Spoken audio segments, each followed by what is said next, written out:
Hi, folks. Thanks for joining us for Sunday Braves here on Fox Sports South. John Shambi alongside, what's your name again? Jose Hi, stranger. Simone. Good to see you. Back at it here in today's pitching matchup. A couple of lefties will square off. It'll be JoJo Reyes against Wandy Rodriguez, and a little lefty for the Astros is pitching great baseball. He's third in the league in ERA, off to a great start for Houston. His record is just 2-2, but what an ERA at 1.69. As I said, third in the league, tied for second with 5 quality starts. That's, by the way, all of his starts so far on the year, and 6th in the league in average against him. He's got a very good curveball and an excellent changeup, throws around 90 miles an hour. And he'll go against JoJo Reyes today, who's coming off that great start against the St. Louis Cardinals. And JoJo certainly needs a win. He's had a long stretch between wins. And here's another star performance pitching sequence brought to you by Texaco. That outing against the St. Louis Cardinals, the guy they want to see, the guy that JoJo Reyes has been in the minor leagues. He pitched with a lot of confidence, had a good fastball on both sides of the plate, racked up 7 strikeouts in his 7 innings. He's hoping to repeat that performance today, Boog, and get a win, which will be the first one in a very long time. I think one of the things we forget about JoJo, he's taken his lumps the last 2 years, but he was 22 and 23, still a young guy, now 24 years old, hoping for the win here this afternoon. Braves and Astros coming up from Turner Field. Chipper Jones having some fun. Trying to keep Lance Berkman in check. The series finale. Lineup's first pitch coming your way next.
Up this 3-game series, and JoJo Reyes on the hill coming off a great start.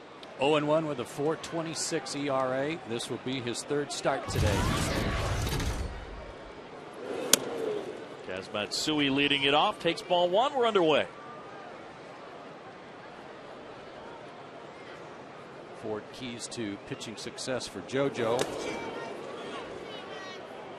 today would be stay aggressive. He was very aggressive against the Cardinals, giving up only 3 hits in 7 innings. And how about today? Is it a streak buster?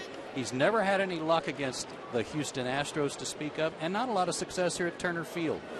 That adds up to a streak buster for me. There you go. Pumps in a strike, and it's 2-1 to Matsui.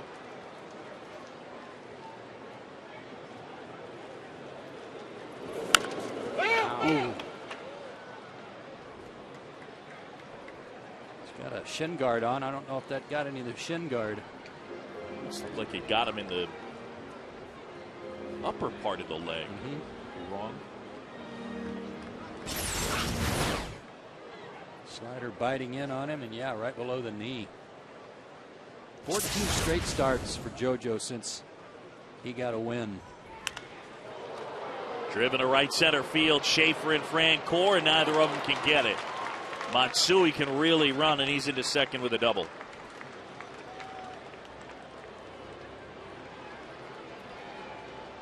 So the leadoff man aboard in our Toyota starting lineups for Cecil Cooper. Team's last in the National League in runs per game. Matsui Bourne and a struggling Lance Berkman. Carlos Lee has had some success against JoJo Reyes, and big-time power for the big fella from Panama. And now Michael Bourne.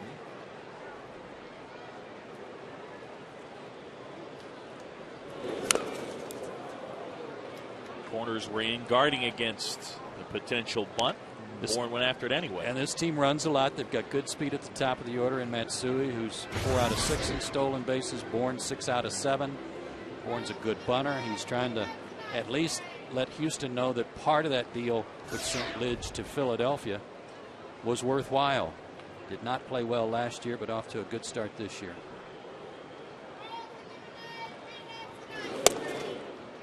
Showed bunt that time, missed. One of the things that Ed Wade's got to be happy about with Michael Bourne, taking some walks this year. Last year, 467 at bats, only 37 walks for Michael Bourne. If you're a speed guy, you have to get on base. Way high that time. One of the things that happened before yesterday's Houston win was a meeting that Cecil Cooper had with some of his big boppers with his lineup, saying, you know, you guys have got to start carrying some of the load around here. You're not doing much. And Lance Berkman chipped in right away with a home run yesterday. That kind of helped set the stage for everybody else. But you're right when you mentioned that last in the league in runs, they just have not been able to score. And there are some similarities between their good pitching and lack of hitting that's comparable to Atlanta. 2-1 is bunted. JoJo picks it up and goes to first. Wow, close play over there as Infante was covering, and Matsui down to third. Boy, and Omar caught that right in the palm of his glove. He's got his glove off now as he walks back to his position. That stung. JoJo comes in and calls Prado off on this. And there wasn't a whole lot Omar could do except just take that one right in the palm. That hurts. There's Lance Berkman now. That home run yesterday. Gosh, just reaching out off his front foot and showing off what a good hitter he is. And a fly ball to right center. Francoeur the call and the catch. Matsui tags. And the throw way offline, and the Astros lead 1-0 on the sac fly by Lance Berkman. Didn't waste any time on that one either, did he?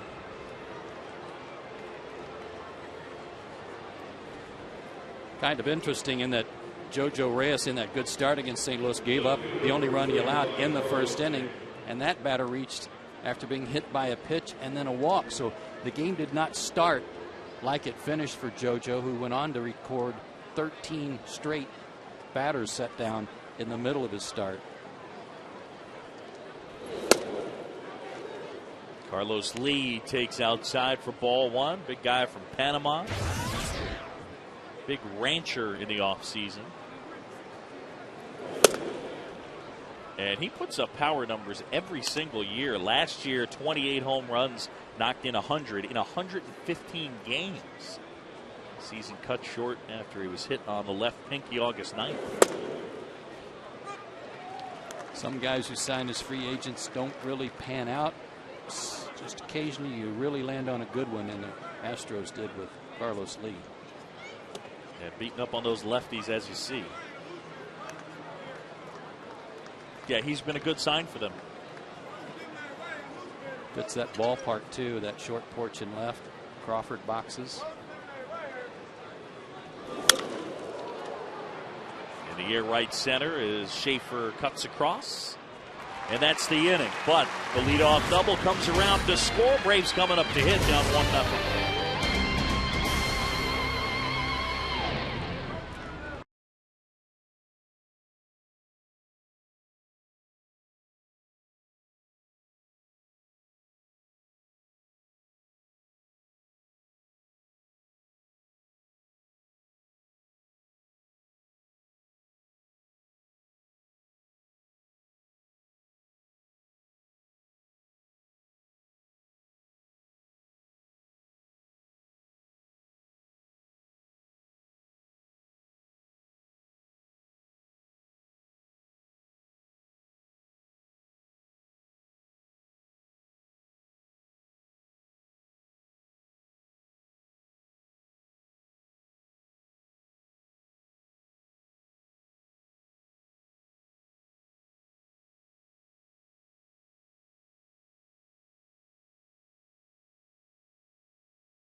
Leading this one 1-0.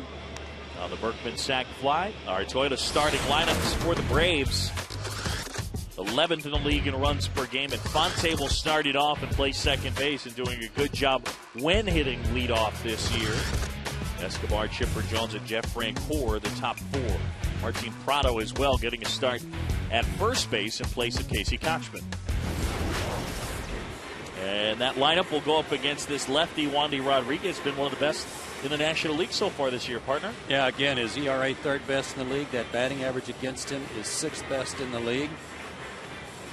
He's 30 years old, 5'11", 160 out of the Dominican Republic. His keys to pitching success. Well, what about Turner Field Blues? He's 0-1 with a 9.90 ERA here.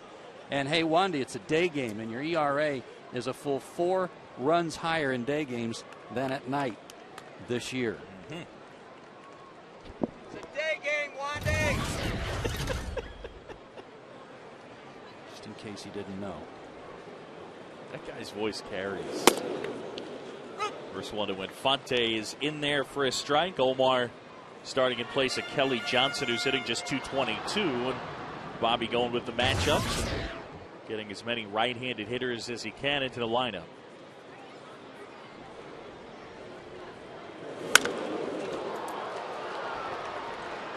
Michael Bourne camped under this one. All the glare is bothering him, but still able to make the catch.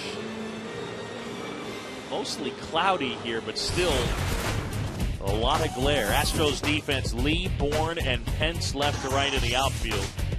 Keppinger, Tejada, Matsui, and Berkman. And Rodriguez, the battery. They've made only 8 errors this year. Only the Phillies have made fewer with 4. And last year, the Astros set a National League record with 67 errors. Fewest in NL history since 1900. Very impressive. Yeah. Love to see good defense. And of the errors they've made this year, 3 have come by Tejada.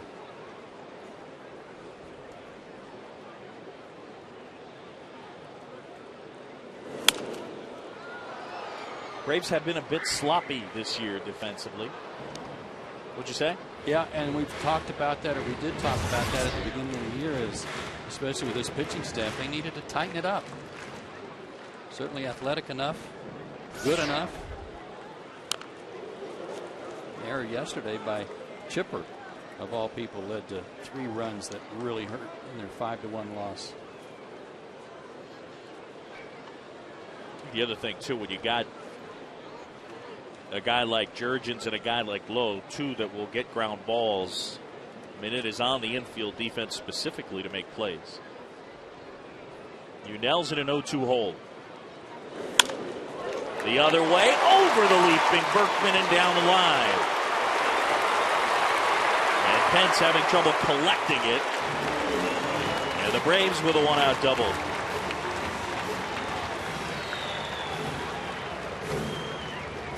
Good piece of hitting there by Escobar. Like a kind of a cutter coming back to him. The middle part of the plate, still an inside-out swing. And if you're Hunter Pence on this play, if you're going to take the sharp angle over there to cut the ball off, you better make sure you get to the wall first and not let the ball get by you. Or that easily could have been a triple or more.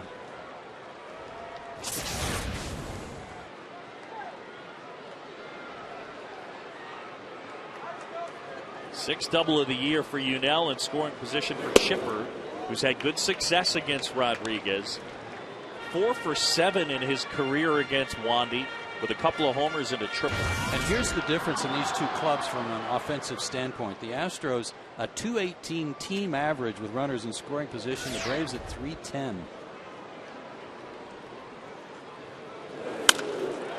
In the air right field, Pence back.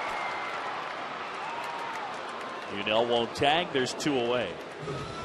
Now, the Braves did build a lot of that number off those first 6 games. What did we show on the pregame show? I think they hit 400 with men in scoring position over those first 6. Yeah, they did. And there's guys in the lineup today who have huge numbers of runners in scoring position, including Unell Escobar, who's at second base. He's second in the league in that category at 478.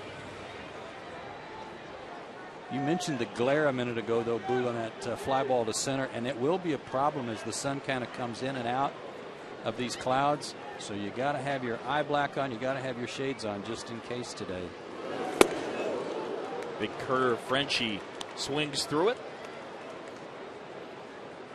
Jeff Francoeur at 375 against left-handed pitching. Widened his stance just a little bit. Says it's given him a little bit better base. Yeah.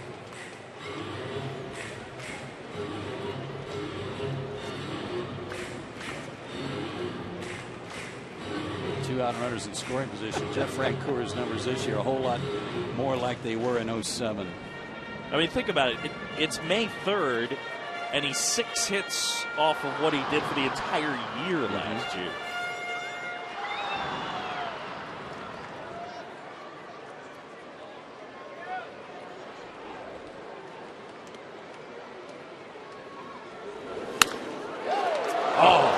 Ripped to third. Keppinger right there. Jeff hit it on the button, but right at the third baseman. One Parkview guy to another. There you go.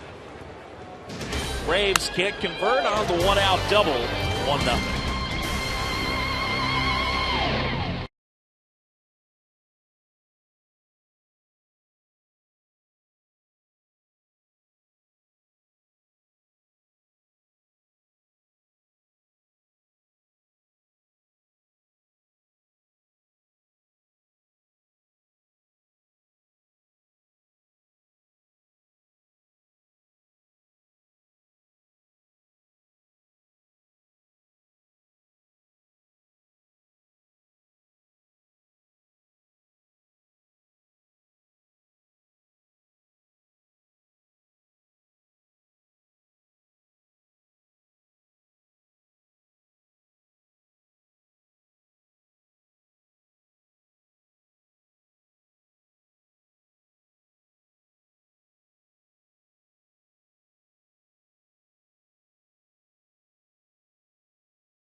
Braves on Fox Sports South is brought to you in part by AirTran Airways, by Sherwin-Williams, by Carrabba's Italian Grill, and by Verizon Wireless.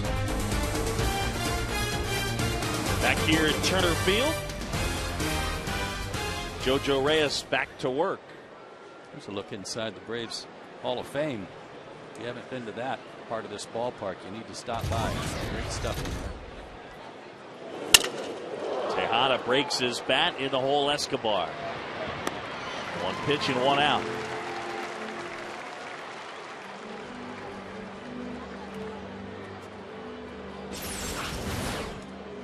This one sawed off and pinwheeling it.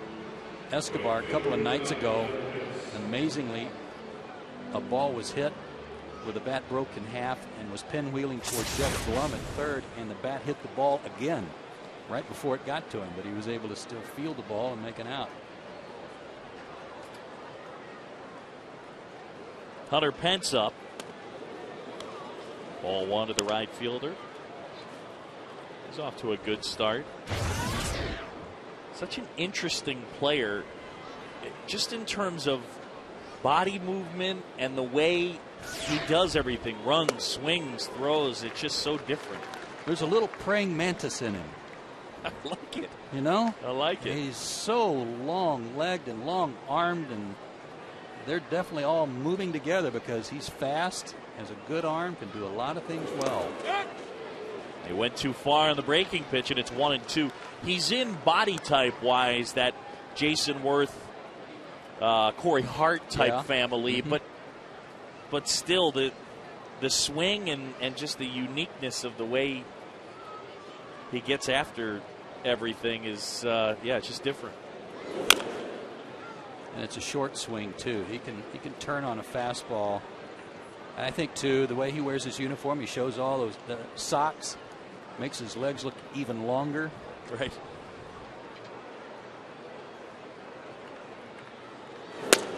Oh, just missed. Would you go high sock look sometimes? No, I would not. Really? I mean, in those days when I was playing, we all wore stirrups and sometimes wore high stirrups. Yep. That was good. Escobar charging in. Steadies. Shows off that rocket arm, but Hunter Pence, a guy a lot like Matt Diaz. He gets out of the box, and even on the most routine of ground balls is running hard. And he puts pressure on you. You can't mess around. You got to get rid of it. He's a good player. Would you ever wear the painted on stirrups? No. No, those hadn't come around yet. I loved those as a kid. Remember how Chris Spire used to wear his socks with a lot of stirrup sock, but they were pulled up kind of high? I'd do that once in a while. Okay. The painted on stirrups, the thing that comes to mind for me is that it was a real big 80s thing. And yet Greg Maddux is probably at home right now wearing them as we speak. Probably hit some that he stole and to save on having to actually buy a pair of socks. But he was still wearing them. It was great. I think Smoltz did too. You know, you might be right. Butch Chase is upstairs, and JoJo Reyes, good work. Gave up the leadoff double to Matsui in the first. He's got 6 in a row. It's 1-0.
by Honda Generators, by AT&T, and by the Georgia Lottery.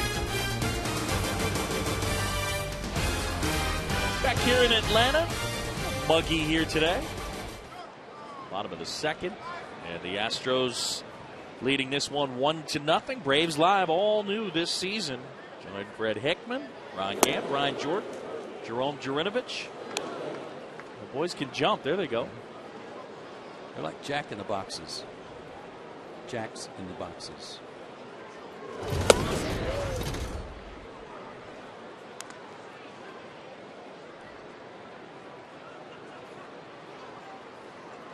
Martin has not had a lot of playing time lately. Just 3 at-bats over the last 10 games. So good to see him getting a start today and get some at-bats. Said he likes the challenge playing at first. I was asking him, okay, so where'd you get your first baseman's mitt? And he had a funny story. He actually got a first baseman's mitt from Chino Katahia as he bounces out to the pitcher. Chino gave him the glove. And I said, okay, but last year you had a glove. And Martin said, yeah, Miguel Cabrera gave it to me.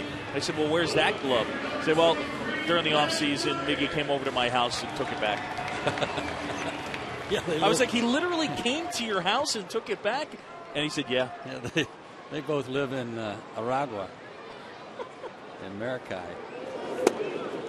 That's funny. No, Martin said, I'm keeping it. Yeah, He said, no, you're not. invite a guy over for dinner, and he goes, yeah, and where's my glove? Right.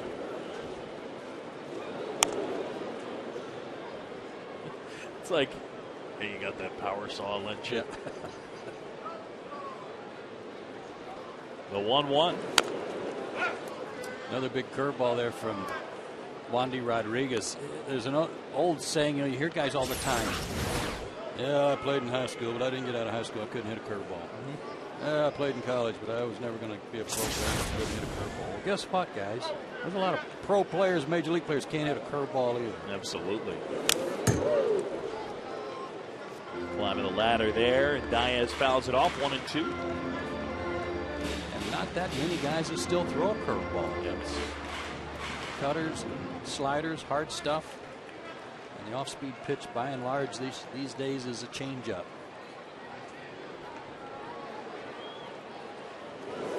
It is a shame that they don't have the same pitch track ability, or at least the data from back then, because I would love to see how much it's changed in terms of the percentage of curveballs being thrown today as opposed to 25 years ago. Roller to short, Tejada. I believe, though, in those days, Boog, let's say 20, 25 years ago, guys were throwing both. Nowadays, you either throw a curve or a slider, and most guys just throw a slider. But most of the old guys, fastball, curveball, slider, change. They had 4 pitches. Then things would come along like the split finger that guys would augment their repertoire with.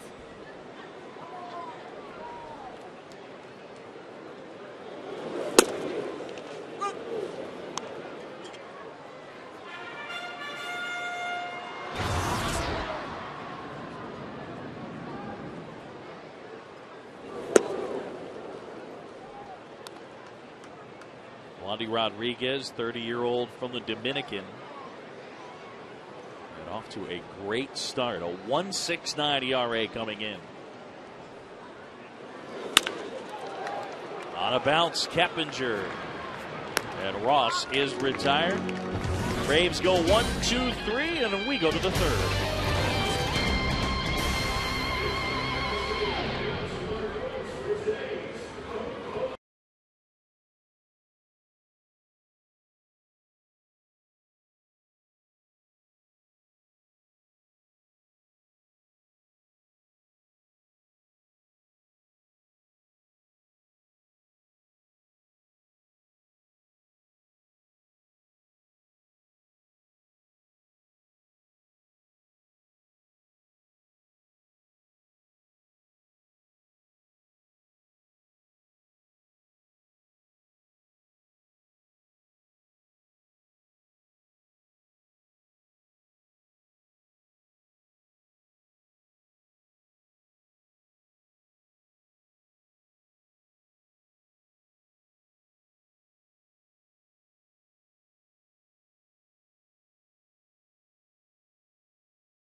What Atlanta Braves player enjoys listening to all his favorite George Strait songs right in his wireless phone?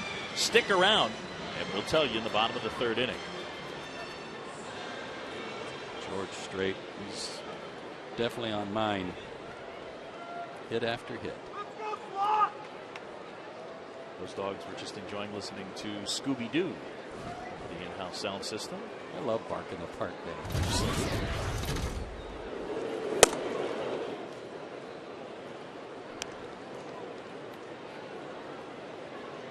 Keppinger, the Georgia native, Parkview High School, went to the University of Georgia.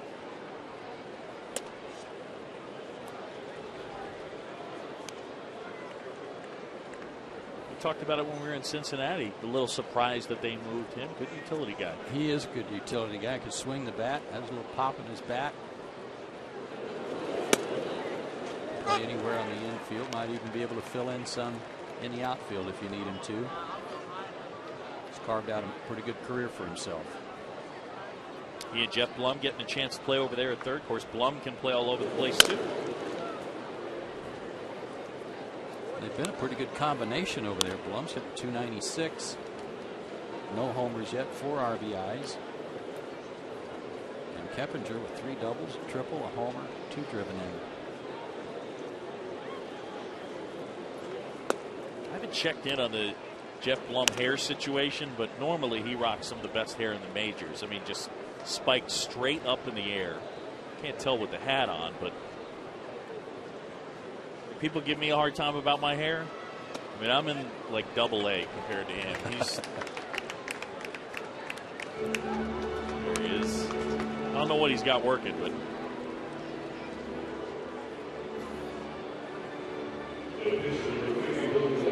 well, saving money this summer doesn't mean you have to stay at home. The Braves have some great ticket deals. Check out the Chevron Family Value Plan and get 4 tickets, 4 hot dogs, 4 Cokes, parking, a program, and a $5 gas card for $59. Visit Braves.com/tickets. That is a ridiculously good offer. That is awesome. Popped in the air. Ross couldn't find it.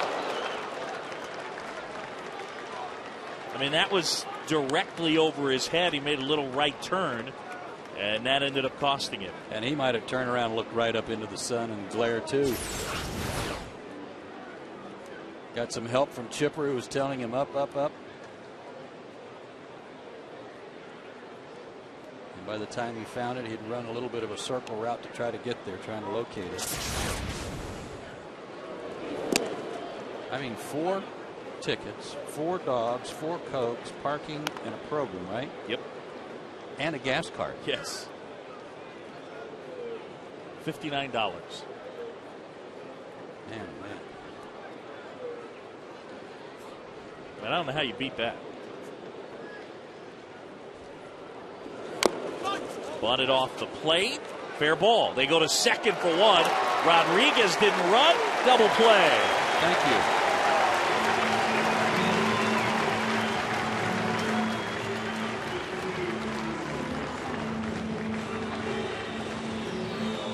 Little 2-6-3 there. Thank you very much to the pitcher for admiring it or assuming it's going to go foul. And a good play by David Ross to bounce out there before it had a chance to land in fair territory and spin back foul. 2-6-4.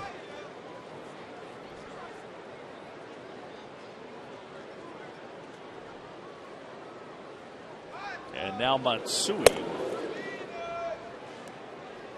This guy settled into being a good, solid player since he first started in New York. Just seemed like that didn't really fit, didn't really work there. They were shuffling he and Jose Reyes. 1 year Reyes is playing second and Matsui short, and then they flip-flopped them.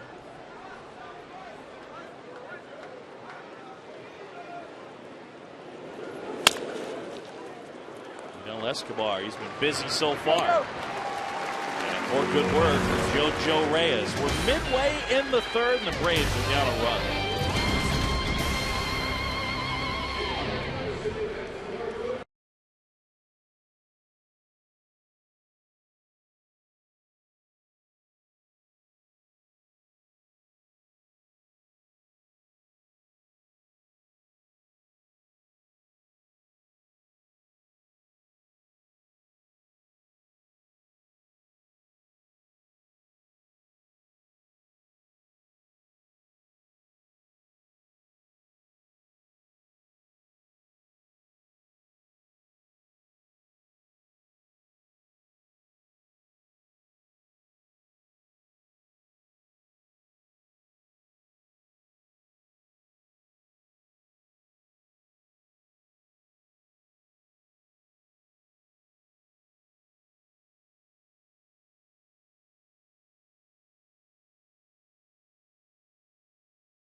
For the third, Sunday Braves, Fox Sports South. Nice hat, man. She's got a great expression on her face wearing that program. And it's like she's oblivious to anything we have to say about it. Could care less. Whatever works. Evenly divided. He's got good balance. Sure. Not going to slide off. 2-0 to Jordan Schaefer. Schaefer, Reyes, and Ponte in the Braves' third. Schaefer's leading in a lot of different offensive categories among rookies in the National League.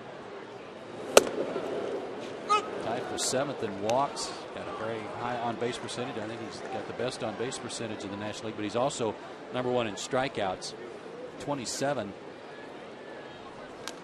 And in fact, second only to Prince Fielder of the Brewers for most strikeouts in the league, period. Led off yesterday, though. His first time in that spot in the order.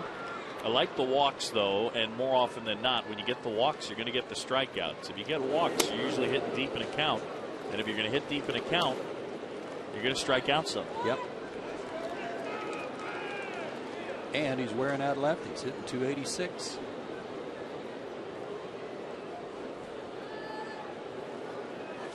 The 3-2. And another walk. Talking about Wandy Rodriguez's curveball and how guys these days can't hit it. Well, they never could hit a good curveball, but look how he throws his. It's a knuckle curve. He's got that finger up, and look where his middle finger is, right there on the seam. You can see it clearly with the grip, and what that does is as he starts to throw it, that middle finger really helps pull down on that seam and get a little better grip and make it bite a little bit harder. Good camera work, fellas.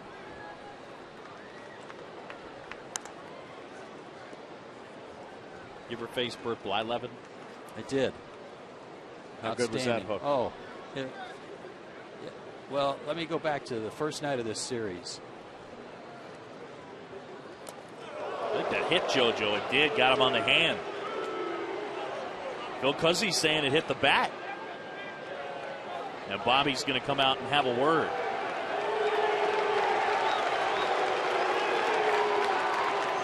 He's wanting an explanation first. And Dewey Robinson's going to come out and talk to his pitcher. Definitely got JoJo on the hand. He's got it held right, trying to keep it. Oh, he got the bottom hand. His hand was on the bat, but it definitely got the bottom hand, not the top hand. They missed that one.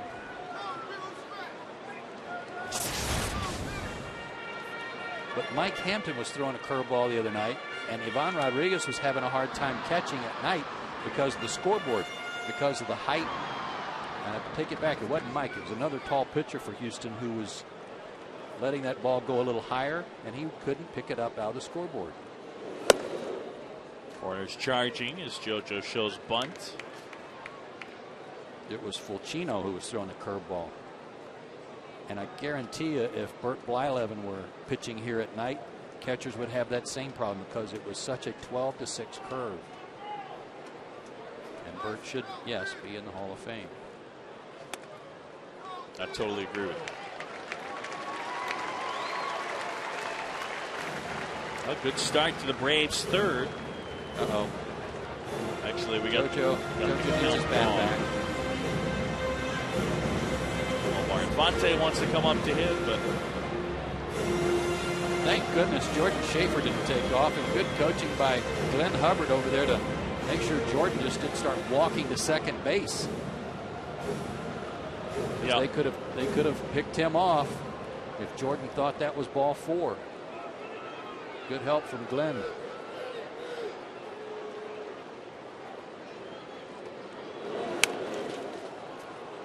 And now 3-2. Count was 2-1. Ball 3. JoJo's trotting. No argument from Wandy. He lost track 2. say once a year, maybe every other year, you'll see a guy walk and they'll let it go and the count's wrong. JoJo down on strikes.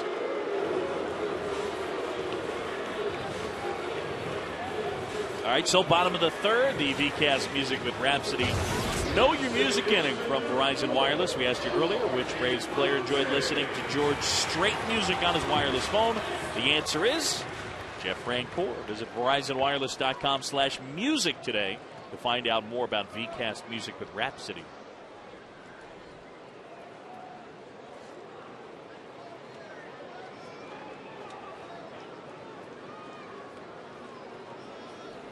So you and Francoeur enjoying the George Strait. Yeah, loving it. Jeff, by the way, wanted me to pass along congratulations to his parents who are celebrating their 35th anniversary today. And he added one other thing, and this came straight from Jeff, Mr. and Mrs. Francoeur. 35 years, he says, I'm still not sure how in the world my mom has really put up with my dad.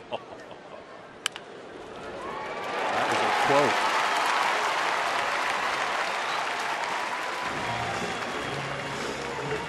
By the way, got some information in front of me. Joe Simpson in his career versus Bert Blyleven, 2 for 11, and he punched you out 3 times. He's good. I'm proud I had 2. Dig it. Absolutely.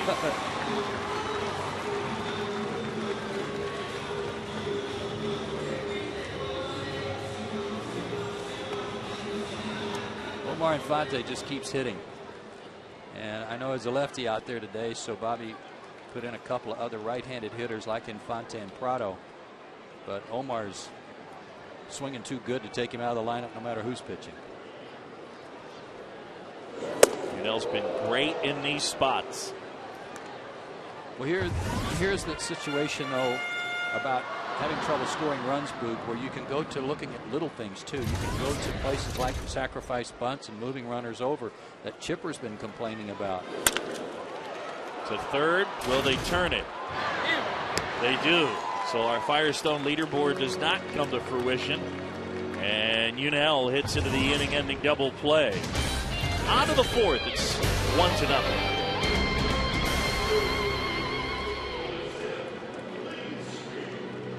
That's tough.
And it comes from Chipper and kind of applicable to last inning. He said our offense, there's no continuity. We get a leadoff guy on and we don't get a bunt down. We get picked off, a double play, something happens to thwart a possible big inning. And you do it time and time again, it's deflating. And it just happened again. I was about to say that quote, by the way, didn't come at the end of the third. No, it didn't. But JoJo didn't get the bunt down. Maybe Infante's single would have scored the tying run before that double play. Gotta do the little things. It's not the 27 Yankees. But I'll bet they did some of the little things right, too. Schaefer on the move. They had him play perfectly. 1 up and 1 down. This is one of those days if you're an outfielder, and in this case Jordan Schaefer, who's looking back up into that sun where you really can't take your eye off the ball for fear that if you check to see where the wall is, you may not find the baseball again. It's that kind of glare when the sun's out. Nice play. He's got his shades on the backside, so maybe he didn't need them. Lance Berkman now. Berkman has knocked in the game's only run, a sac fly in the first. Off to a tough start. He's got 14 hits, 6 of them homers. It's that hard in the ground, but Escobar gobbling it up and throwing him out, and there's 2 away. 2 down in the 4th, and time for the duck. Thank you. Our trivia question. Pudge Rodriguez, 18 straight opening day starts at catcher. Longest active streak at any position in the majors. Who has the longest streak at any other position?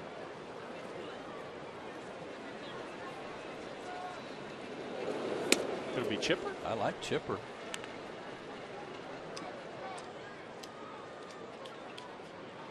You a year ago might have said Craig Biggio, but that might not have been right either because he changed positions so many times. You know, that's a lot of chances. JoJo Reyes continues his solid work on the mound. 1-0.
Right here on Fox Sports South for Sunday Braves. And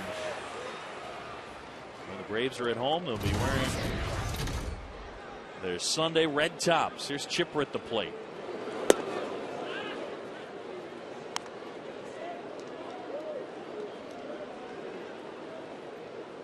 Wandy Rodriguez began to show signs of becoming a good major league pitcher at the end of last year, and he finished up 9-7. Good ERA, 3.54, especially pitching a lot of games at Minute Maid with a 3.54. That's outstanding.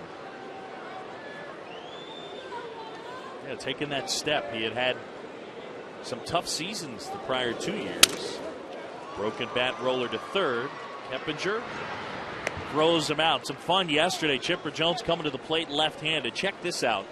Came up to the dish. Jeff Blumtall. Larry's got the wrong helmet on, man. Hey, you gonna tell him about his helmet? Hey, Chipper! Oh, no way. Don't throw it the wrong ear flat. Jeff Blum thought he had hit that out. He did not. Guys have told me that he's done that before. He just hasn't gotten all the way to the plate with it, but that was funny. And an easy mistake to make as a switch hitter.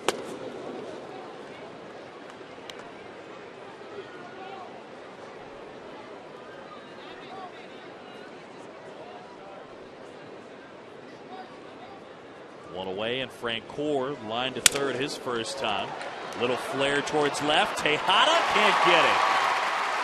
They all even out. Do they, though? Not as far as the hitters are concerned. No, never.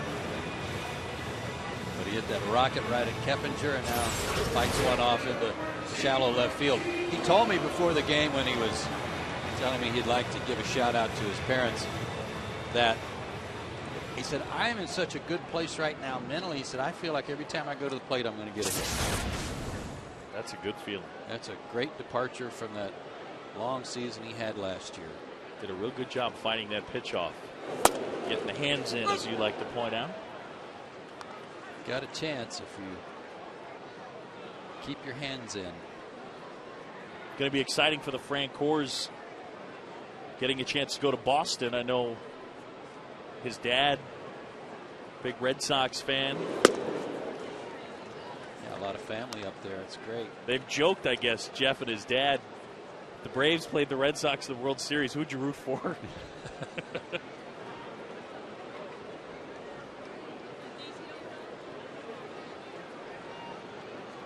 Ball to strike to Prado. All right, so what do you got? You're going to stay with Chipper? I'm just looking around. I've got one other choice out in my head, and that's Jeter. Chipper's rookie year was 95, and I'm pretty positive that that his first full year was 96. Okay, but see, at one position, there were some years in there where Chipper started in left field. Oh, good call. I'm gonna have to. I'd like them to wait to reveal the answer till there are 2 outs. Fair ball into the corner. Francoeur racing for third. Snitker's going to send him. Tejada throw to the dish. Tag. Out.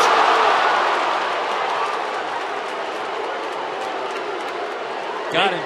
Make them make a play, and they did. Brian Snitker got to do it. Brian did a great job on a play the other night getting Brandon Jones home. And it took a perfect relay by the Astros to get Francoeur. The ball got hung up under that padding. Good toss into Tejada, and his throw to Pudge just right. Pudge didn't have to go down and block the plate. He just put his foot in front of the plate to make Jeff go around it a little bit. And the throw beat him. Perfect relay, and that's what it had to be.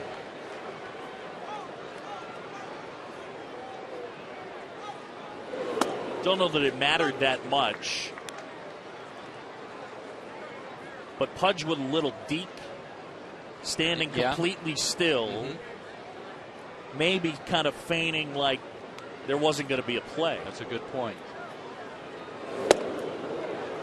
And as a base runner, when you're coming into home plate, if the catcher's just standing straight up and down like this, with the glove on his hip, by the way, you might think, I got it. So the 18-year veteran has learned a few tricks along the way, too. He's got the sunglasses on. Well, still a man in scoring position. And Diaz gets hit.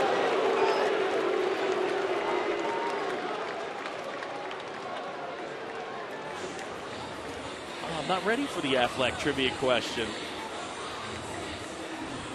You need some more research? Can we? Well, I just want to think about it. I haven't had it. Can you guys just cue up the girl from Ipanema and we'll just go over this for a second?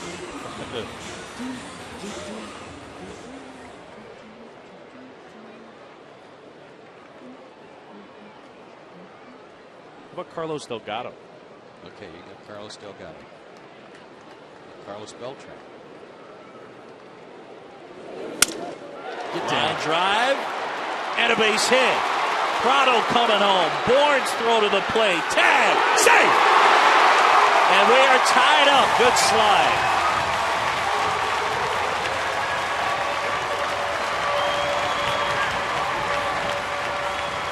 This all worked out great, but I don't like it when a runner rounds third and then turns around to see where the throw is. Martin slowed himself down a little bit when he took a peek over his shoulder. David Ross comes through again. Bourne got to the ball on one hop, made a good throw, but rounding third, Martin looked back. Went wide of Pudge and got his hand in there before the tag could be applied. Good throw. This time they were just a little late. And the Braves able to tie it up. So tied at 1. Let's see if Jordan Schaefer can give the Braves the lead, or will they give him anything to hit?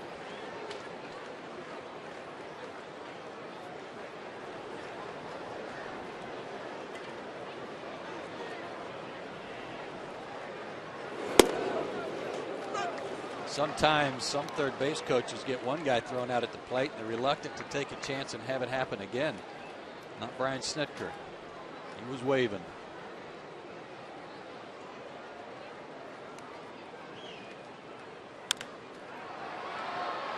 Popped up foul off third. Keppinger near the stands.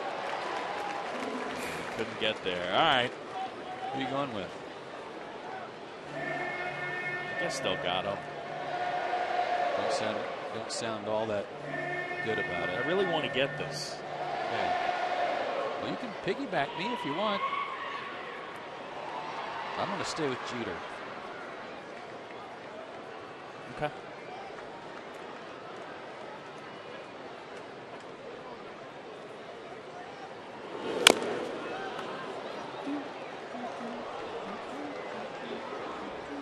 Bring on the duck.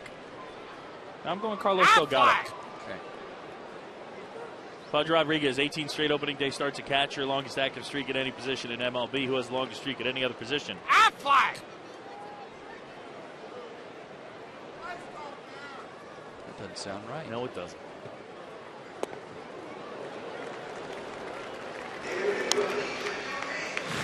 Had to be a Jeter injury in there somewhere.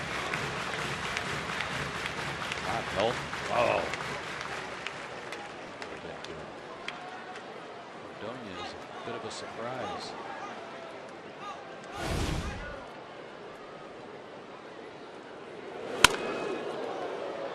I'm confused, a little stunned by the answer. Yeah, me too. Yeah, it's not one of those where we went, oh, of course. But you know what? Jeter was hurt a year or two ago. Was he? I think to start the year. A hand or wrist thing? What a hang. Pulled that right out of Pudge's glove. Edgar Renteria. That's a good question. Just tied me up in a knots. Edgar's rookie year was 1996. Finished second in the Rookie of the Year balloting to Todd Hollandsworth. Is that right? Yep. Got him swinging. But the Braves get the equalizer on the David Ross broken bat RBI single.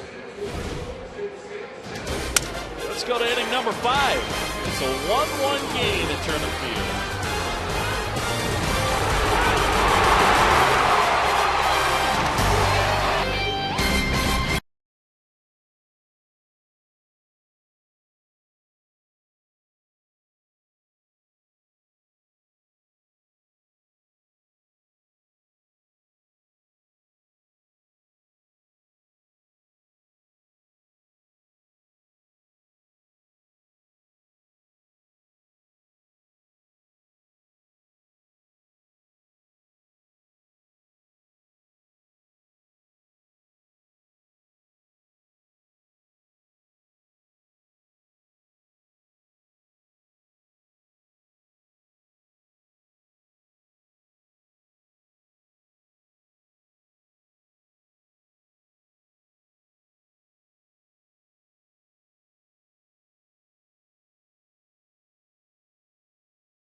Ball game going here. The Astros only have one hit, and that came in the first inning from the first batter.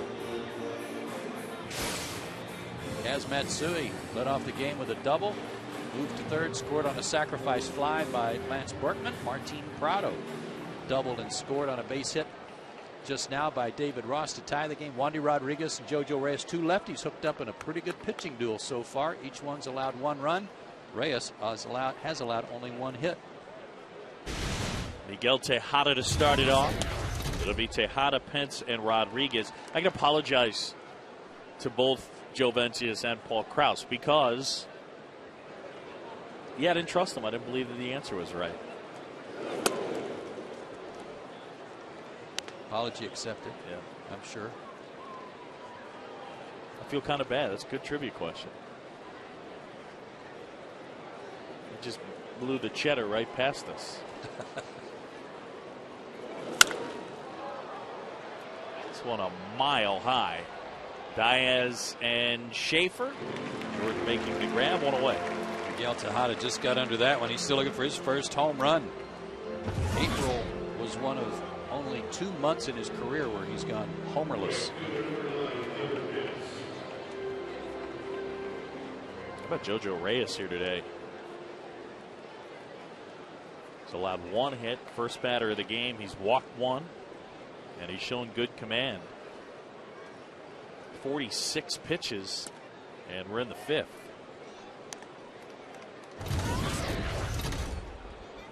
Now, again, not to take credit away from JoJo, but give you the other side of the story. Statistically, this is the worst offensive team in the National League. 16th in runs per game. Are you a little surprised by that? Yes. I am. When you have Carlos Lee and Lance Berkman in your lineup, it's surprising. But you can go right to Lance Berkman. 4 for his last 37. And when your career 300 hitter is 4 for his last 37, that's painful. Yep. They're 14th in on base, 14th in slugging. JoJo caught a break there. He did one of those stumble things we've seen him do where he starts to stride to the plate and he gets his spikes hung about halfway down the mound. It's so odd. I mean, we've seen it happen, I don't know, what would you say, 5-6 times? Yeah, at least.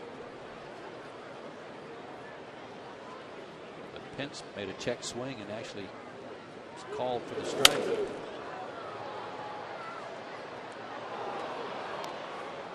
Watch his front foot. Pitches ago. Right there, he kind of caught his heel, actually, as he was striding to the plate. The 2-2. Schaefer in a good spot, chasing in, couldn't make the play. Pence going to try for 2, and he's going to get there. I thought that was going to hang up for Jordan. I thought it was too, and he has such good closing speed. I thought he was going to still get it once he had to turn the jets on. Where that ball hit him, it hit the glove or it hit his face? No, that's got the glove. Good effort, but Pence, as you said earlier, always runs hard, and he made second easily. One out, Pudge Rodriguez up here. Pudge was playing in the WBC and didn't have a team. They were waiting to figure out where he was going to go, and he was playing for Team Puerto Rico. The Marlins were interested, the Giants were interested, but eventually he signed with a team that he thought would give him the most playing time. They had a hole to fill there. Brad Ausmus, which I thought was very odd last year. They had Brad Ausmus night in Houston at the end of the year when the Braves were there, but he wasn't retiring. Yeah, he just wasn't going to play for Houston anymore. He's with the Dodgers now.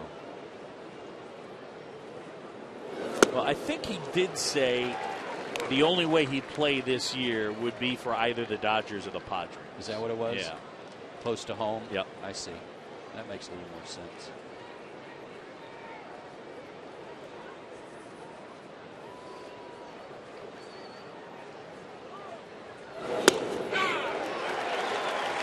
Judge didn't like that call.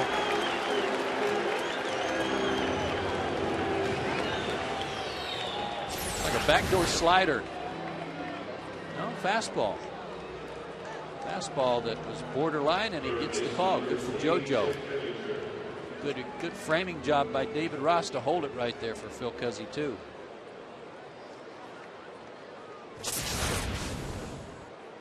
I'll go ahead and intentionally pass Jeff Teppinger. Well, one other note on Brad Ausmus. Mike Hampton is wearing number 11 this year for the Astros to honor Brad Ausmus. Is he really? Teammate, yeah. Huh.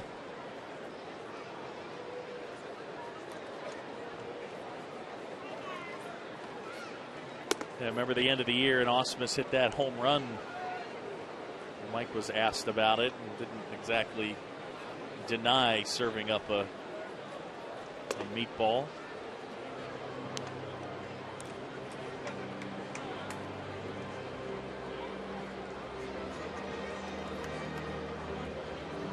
I saw that once on what I think might have been you never know type thing, but you kind of had a sneaking suspicion. But it was in a spring training game, and I was with the Dodgers, and we actually went to the Dominican to play a game against the Mets. It was a big thrill, and I wasn't involved other than just being there and in uniform. Tom Seaver was pitching to Manny Mota, who was a huge hero in the Dominican. Came up to pinch hit the place. I mean, they're hanging in the light towers. People were climbing into the light towers to watch this game. And there was a fastball down the middle, and Manny hit it out. And they're still dancing in the streets.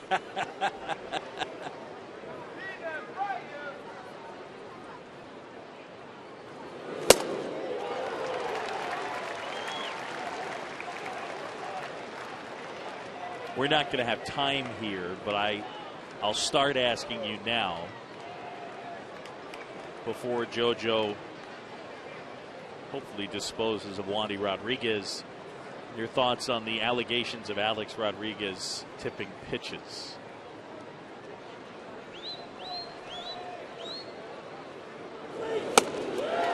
Got him. I'll give you an answer in the next half inning. Stay tuned. It's what we like to call in broadcasting a tease. We're tied at 1.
Marlins and Braves, they head to South Florida. We'll have both games on Sports South Wednesday and Thursday. Your pitching matchups on Peachtree TV. Monday, Tuesday, Maine, Vasquez, Hernandez, and Kawakami.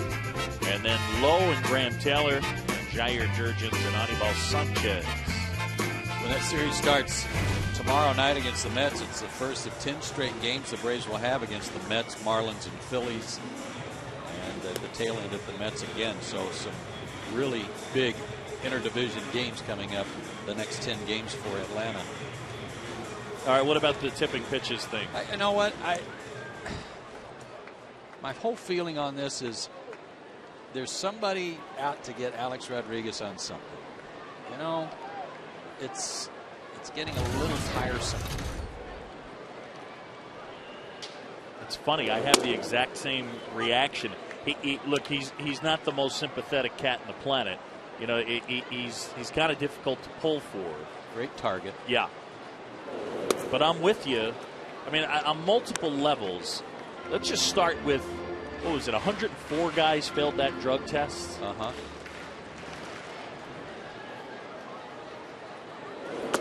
And I just have a hard time with the idea that Selena Roberts got, 4 confirmations that he failed the drug test and no other name came out. Yeah, how did that, funny how that happened, I should say. And if he did, if he cheated, if he used steroids, get after him. You know? And especially if he used them in New York. He claims he didn't. Said that only in Texas did he use them. That way, JoJo, get the inning started.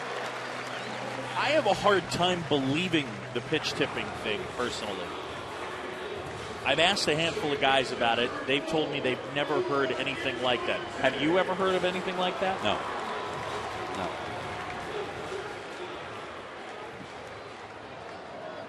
Can I get up on the soapbox with one other thing on that? Sure. I saw a poll on Outside the Lines on ESPN recently. We're going to call it the boot box. Yeah, they're. Oh, good bunt, first base side. Safe, nicely done. Perfect spot for that. That's executing. And Omar Infante continues to do those things. I love watching him play. He knows how to play the game right. And this is just a gorgeous bunt. Berkman, only chance he had was really tossing it back to Matsui, but he wasn't going to turn around to even look to see if the second baseman was there. On the boot box, saw a poll the other day. What is the more egregious baseball offense, steroids or tipping pitches to the other side? This bothered me. 66% said steroids. I get a problem with that because I don't even think it's close. I think telling the other guy what pitch is coming is far worse. I mean, to me, it's akin to throwing the game. That's being a traitor to your own team. No question. And I'll tell you something else. It is in line, I think, with the poor media coverage on steroids to this degree. It underlines, I think, to fans, or that fans think, take this and you'll be great. Yeah. And I have trouble with that aspect of it. Bunted towards third. Rodriguez throws out Yunel Escobar. Because I'll also tell you in the little mini surveys that I've taken, if you ask guys if you could take steroids and not get caught or know every pitch that was coming, which would give you a greater advantage, overwhelmingly they would tell you I'd rather have the pitch. Sure. All right, I'm off the box now. Well done. Thank you.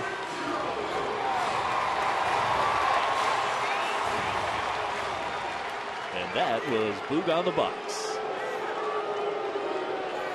Well, no surprise here. Great execution, though, and what it does, even by taking the bat out of Chipper's hands, it puts pressure on the defense and sets up an opportunity for the Braves to take the lead. Good bunts by both Infante and Escobar. And now the cleanup hitter will get a chance to do just that.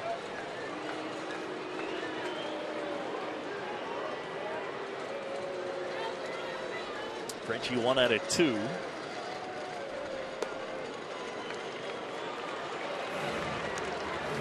Hey, happy birthday from the Braves. Right now, when you register at Braves.com/birthday, you'll get a free birthday ticket to a Braves game of your choice. That's Braves.com/birthday for your free ticket. And I'm not really sure who I'm supposed to talk to, but whether it's John Scherholtz or Terry McGurk or Derek Schiller, it was April 11th. And no free ticket for Boog. Nobody stopped by the booth and given me my free ticket. No?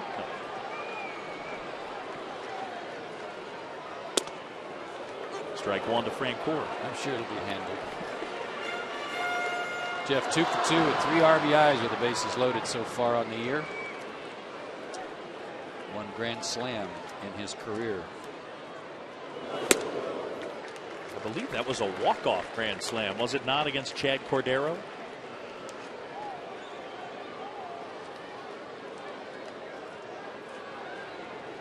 No reason to do anything different. Hackett won't even hack it.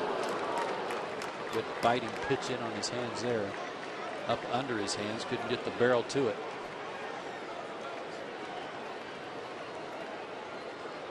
So the bases loaded with 1 out. Tied at 1. Great chance for the Braves.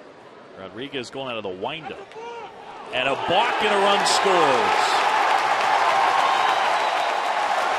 Take it any way you can get it. JoJo across, and the Braves lead.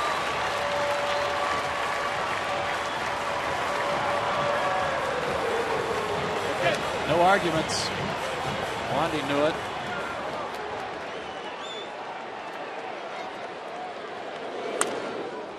Now the infield comes in. Here's the other thing. Now he goes out of the stretch. I wasn't sure why he was winding up to begin with, Boog, unless he just felt more comfortable. There it is. He knew it. Stepped back, ready to go, and then changed his mind on the pitch selection. Good save. One area that we're talking about doing little things right. The Braves not that good at getting a runner in from third base in less than 2 outs. It came into the series at less than 50%. And an opportunity to improve on that here.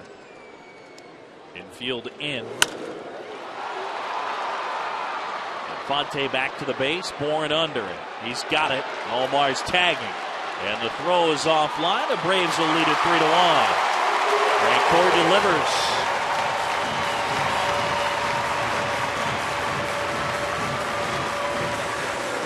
And the funny part of it is, with the Braves under 50% in that situation, the guy who's been the best is Jeff Francoeur, who's now 3 out of 4.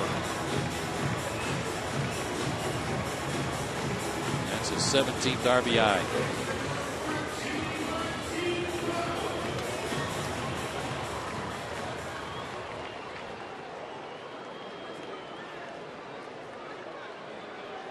Chipper at second, 2 down. Braves by 2, and Prado up here. Here's one of those innings, Boog, where the Braves have done little things and they've taken advantage of the balk, certainly, but a walk, a bunt single, a sacrifice, a walk, sac fly. Only 1 hit in the inning to get 2 runs, and that was a bunt single.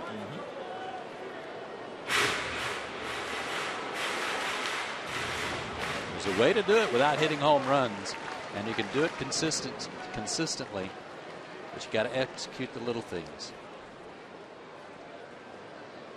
2-0 pitch. Sliced foul.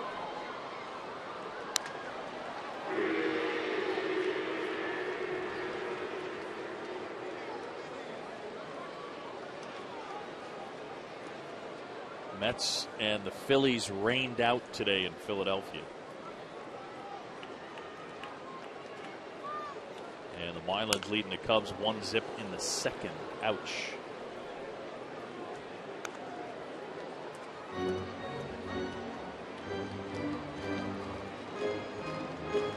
Kelsey will get a new supply of baseballs to give Martin a chance to walk this off right off the big toe, look like.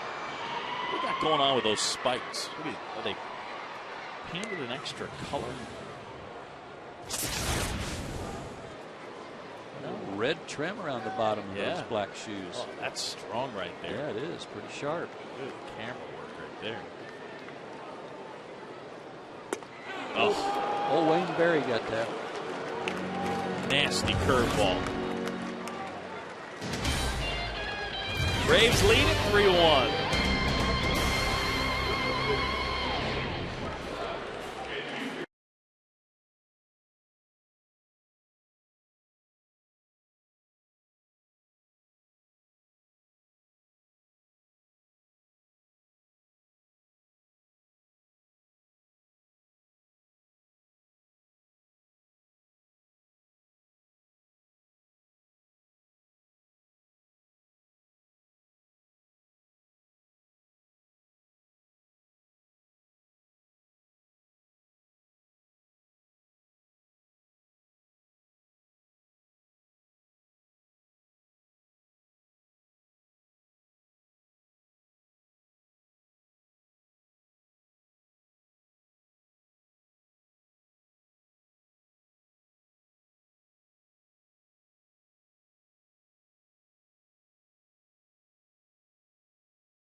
Wilson with you. Our Dodge Grab Life fans of the game. One of 691 dogs in the park today. See the dog with the hat on? Bark at the park day. Good looking dog there. I saw a lot of weenie dogs in the park today. One was eating a hot dog. That was the funniest part I've seen. They did do that. That was good.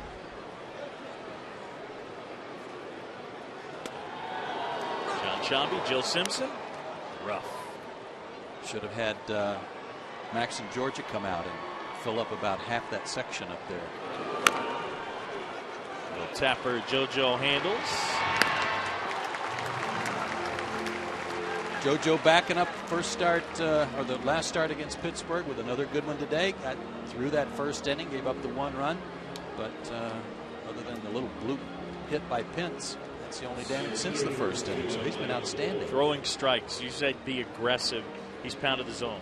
He said after the start against Pittsburgh that he just felt more confident. He just wasn't afraid to put his pitches where he wanted to, and it was very obvious. Good bunt, tough play for Chipper. Bourne can scoop. Safe.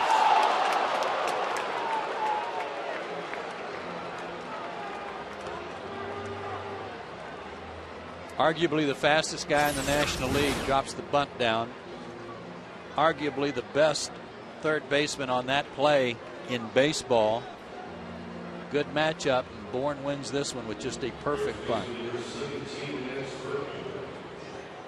Good stretch by Martin, trying to help out too, but Bourne won that battle. I mean, it's not as if Chipper's playing back. He's playing in. The bunt was just too good. Yeah. 1 out, man at first. Braves by 2, and Berkman, who's 0 for 1. He's knocked in their only run with a sac fly. That was back in the first.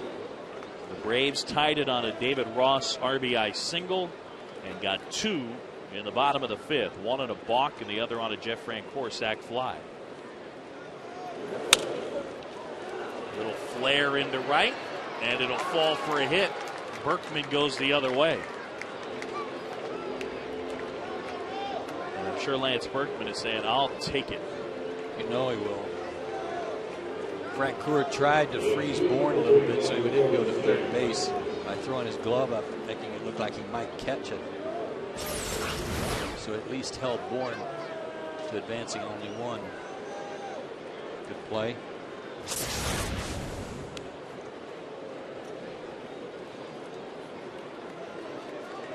It's hard to imagine Lance Berkman struggling like this. It's just, I mean, again, coming in hitting a 167. Carlos Lee now. Hit hard the other way and through. That's a base hit, and it'll score Michael Bourne. Carlos Lee went the other way in game 1 of this series and hit a double into the right field corner. I've not seen him go that way as much as he has in this series already. And because he's generally speaking a pull hitter, Infante at second base was the guy that's kind of bird dogging Bourne. And when he's closer to second, all of a sudden that hole opened up. And he goes the other way and shoots it into right field for an RBI. That was a rocket. Omar was just coming back after being over near second base, just coming back to his position. And that ball was hit. Carlos Lee. JoJo Reyes out there with Roger McDowell. Jeff Bennett is up in the bullpen.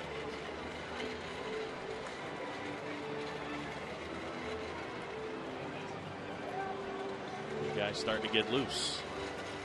JoJo is at 69 pitches, so it wouldn't seem that fatigue would be an issue right here, but he's given up 3 straight hits, and it's a 1-run game. Let's see if he can get a ground ball.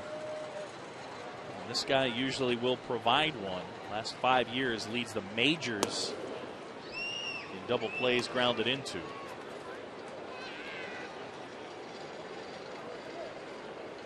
And doesn't run as well as he used to. Let it last year. Unell hits a lot of ground balls. Up the middle, but this one gets through. Berkman around third. Schaefer throw to the plate. Tag safe. And we're tied up at 3.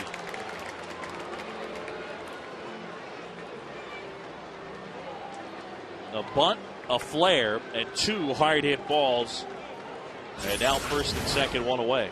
And he did hit the ground ball, but boy, he hit it hard right back through the box. Schaefer came up quickly, made a good throw, but just like Martin Prado, Berkman with the hand in there just ahead of the tag to avoid the out. Good slide by Berkman. It's like his first one of his career.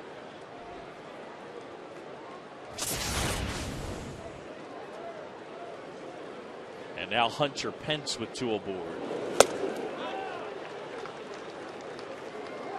These guys go after the first or second pitch just about every time up there. Yeah, they're aggressive.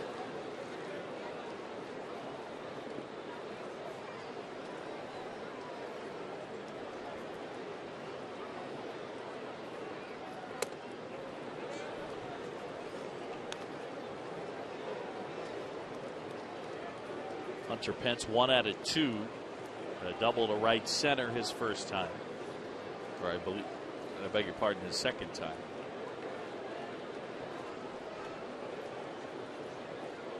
A 1-1. A little high. No one seems to be trying to pull him either. Everybody's going up there, even beginning with Pence last inning with that ball that dropped in front of Schaefer. Fought it off, hit it to right center. Nice stop. David Ross celebrating the birth of his son Cole David Ross a couple of days ago. Checked in at 7 pounds 14 ounces. That's a good stop there. He did.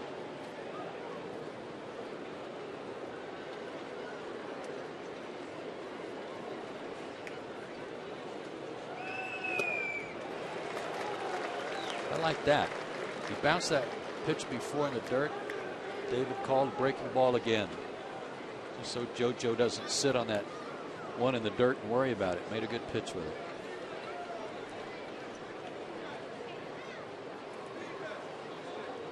Payoff pitch. He lost them, and now they're loaded.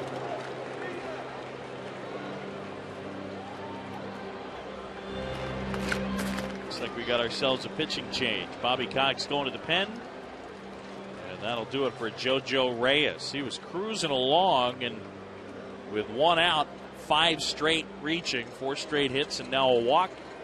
And his afternoon is over. Tied at 3 in the 6th, and a pitching change.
Is brought to you in part by Texaco, by Dodge, by AirTran Airways, and by Geico. Back here at Turner Field, a 3-3 game. Dancing in the seats.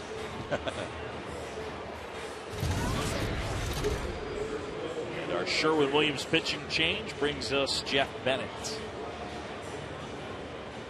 Bennett really has walked through a minefield with his ERA at 0.82 because he's given up a ton of hits. 11 innings, 19 hits, 3 walks, a hit batsman, and a .396 average against him.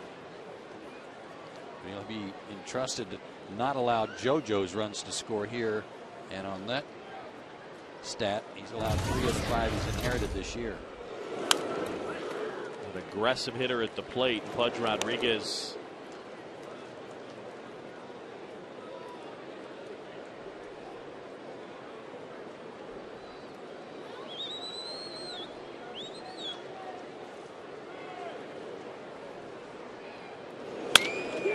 Rip to left, coming on Diaz, sliding grab. Tagging from third and scoring is Carlos Lee. And the Astros lead it 4-3. Nice play by Matt out there.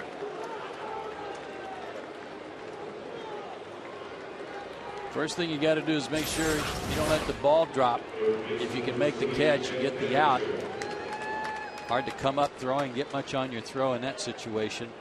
And Lee wisely had already tagged up.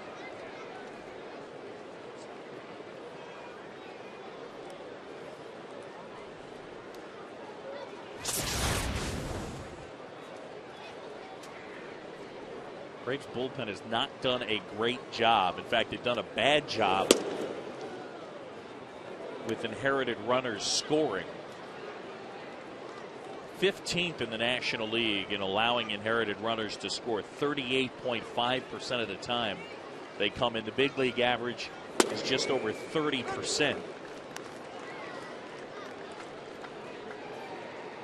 So it's basically 3 out of every 10 is normally what it is. For the Braves, it's more like 4 out of every 10 score. And that adds up. Yeah, and I think if you ask a guy in the bullpen about that stat, that's a real important one to them, just to try to help their buddies out. They'd much rather give up their own run than somebody else's.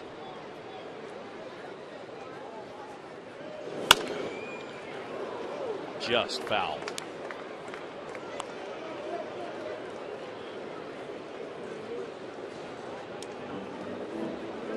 Couple of walks today for the third baseman. Astros by a run. 3 runs here in the 6th.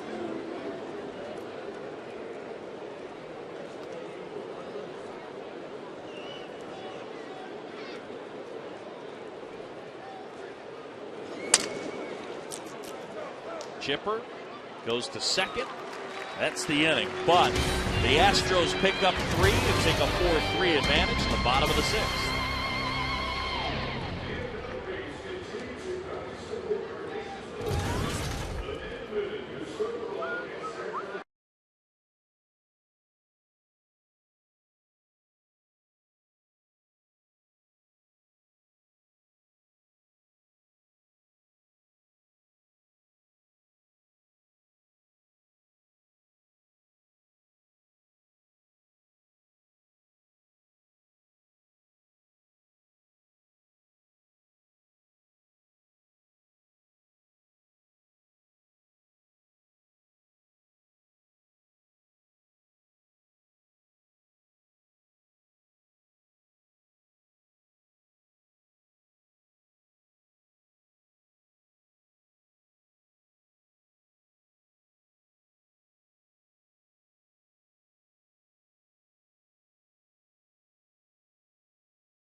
Great relay by the Astros prevented that from happening. That's the Coors Light Freeze Can, brought to you by Frost Brew Coors Light. We get ourselves a new Cold Train, huh? Yeah. Pitcher on the mound as we go to the bottom of the sixth, Jeff Fulcino. He pitched here a couple of nights ago, gave up a hit and a run, a walk, a strikeout. He was throwing some high, straight fastballs and some breaking pitches that weren't breaking much that day. Big fella, 6'5", 252 pounds.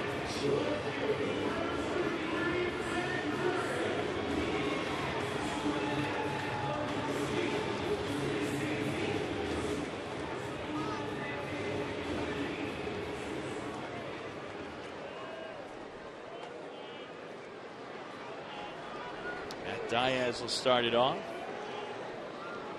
Diaz, Ross, and Schaefer. Braves down a run. Trying to take 2 out of 3 from the Astros. Going to need to come from behind to do it. And then a couple of 2-game series. The Mets tomorrow here at home. And the Marlins Wednesday, Thursday in South Florida.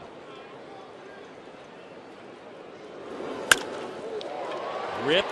Well hit, right center field. Pence on the move. And that one was short half the wall. Diaz to second. Matt's going to try for 3, and he'll make it. Well, that's a good start to the 6th.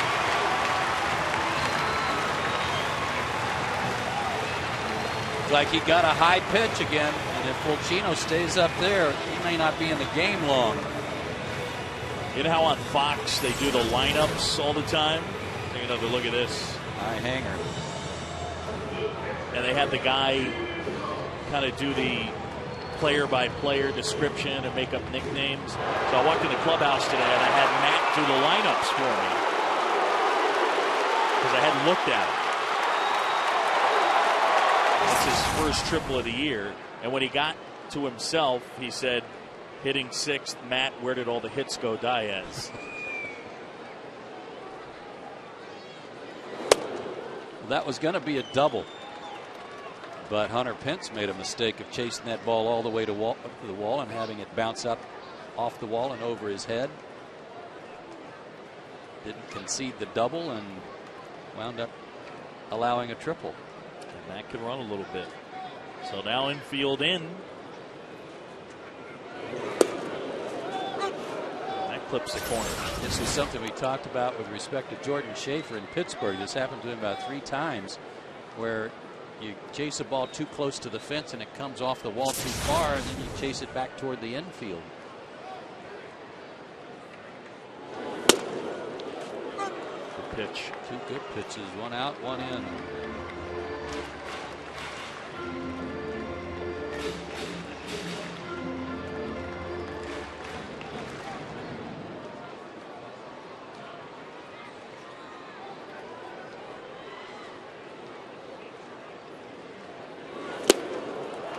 That one struck him out, and there's 1 away. Runner at third, less than 2 outs. Get him in.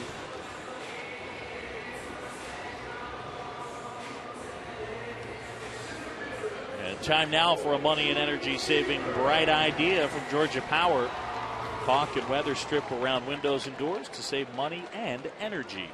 Go to GeorgiaPower.com for more energy saving tips. Georgia Power, a Southern company.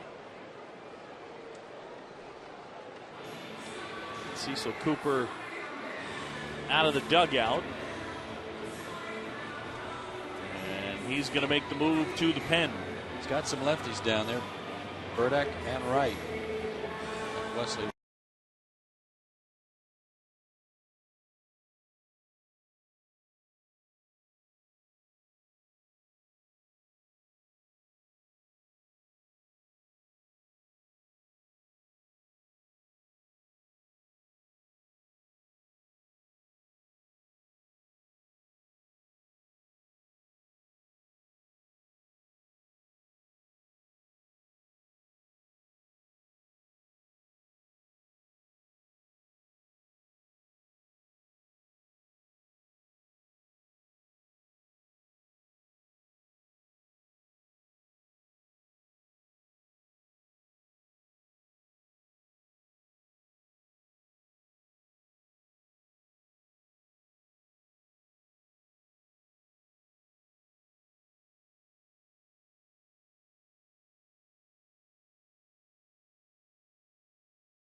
South is brought to you in part by Verizon Wireless, by Arby's, by SunTrust, by Dodge, and by Blimpie.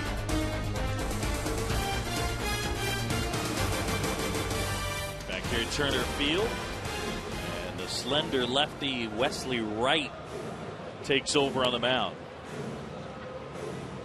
He also worked here on Friday night. Worked an inning, gave up a hit, had a strikeout, did not allow a run. He faced Jordan Schaefer and struck him out looking. Let's see what the Braves have in mind here. The infield's still in. Greg Norton is on deck. He would hit for Bennett. But the squeeze, a possibility. Not likely with a left-handed batter, but a possibility. Jordan, a walk and a strikeout. Wesley Wright. They list Wright, Alabama native, at 5'11", 160 pounds. Tell you what, I would pay to set up the Wesley Wright Daniel Herrera steel cage match. The lefties go head to head. Daniel Ray Herrera is the 5'7", 5'6" lefty for the Reds. Yeah.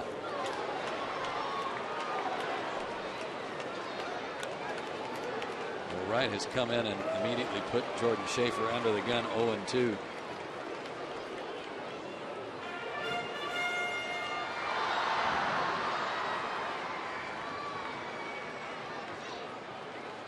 Jordan will choke up on the bat, try to guard the plate.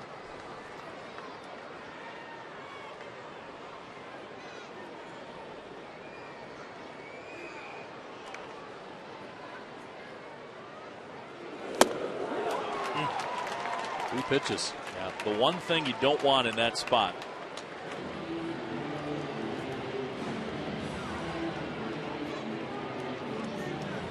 And Greg Norton is going to hit. That wasn't at the target. It was supposed to be inside. It was actually out away from Jordan a little bit, but he was still a little late on it.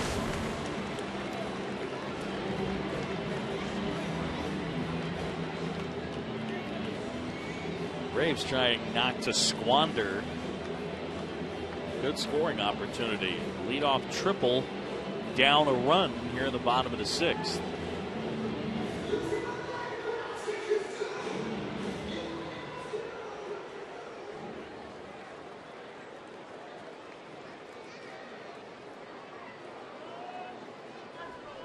Good pinch hitting numbers for Greg Norton, but not this year, not so far. 2 for 15. Excuse me, 1 for 15 with an RBI. He'll take a 2-out hit or a wild pitch to get him in.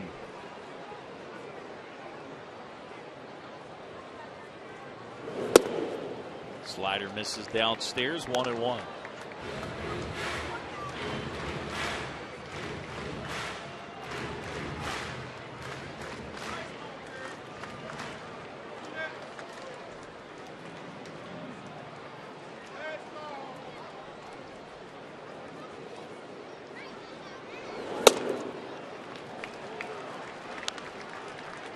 Balls and a strike. Throwing hard enough, and that fastball to Schaefer certainly had enough zip on it. The last pitch at 92.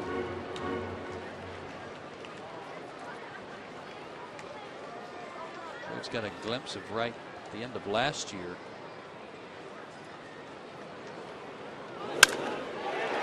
Base hit, left field, we're tied. That was clutch. And that makes David Ross and Jordan Schaefer feel a whole lot better. Norton picks them up. You're going to come in. You've got to come in like around the waist where you tie a guy's hands up a little bit. That one was down where Greg was able to drop the barrel of the bat on it. Came through with a clutch single, and it looks like a double switch coming up now for the Astros. Jeff Geary is in their pen. Cecil Cooper makes the obligatory stop at the plate, checks in with Phil Cuzzi. lets him know of the double switch. And Norton and Berkman have a chat. Pitching change in Atlanta, 4-4 game.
Some cardio in. How about our Arby's changes around the league? And the Marlins, after a great start, struggling. Blue Jays playing good baseball. Marlins lead down to 1, as you see there in the National League East, over the Phillies, who have been rained out. Marlins could pick up a half game on Philadelphia and New York if they were able to hold on and win today. But their record now 14-10, and the Blue Jays, good for them after losing a lot of key players on their ball club. They have really gotten off to a good start. I think they would be legit playoff contenders in any division but theirs. And maybe I'll end up being wrong and they'll contend the entire year. But I think in that division it's a tad too tough. But that division is brutal. The AL East, Yanks, Red Sox, Rays.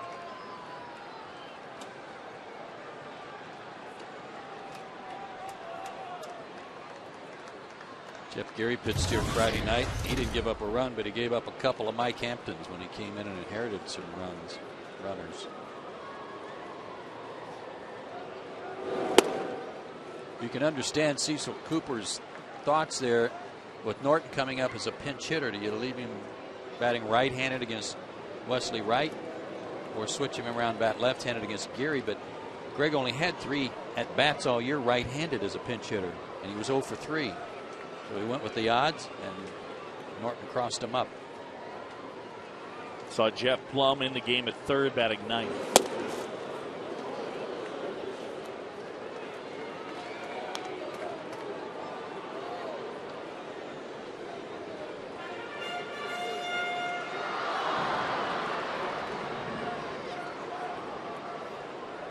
Pudge and Phil Cousy having a little chat.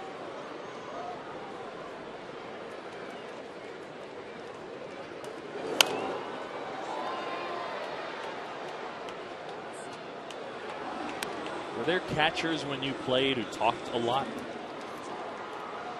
Yes. I'm not sure if any chatted as much as Pudge does between every pitch.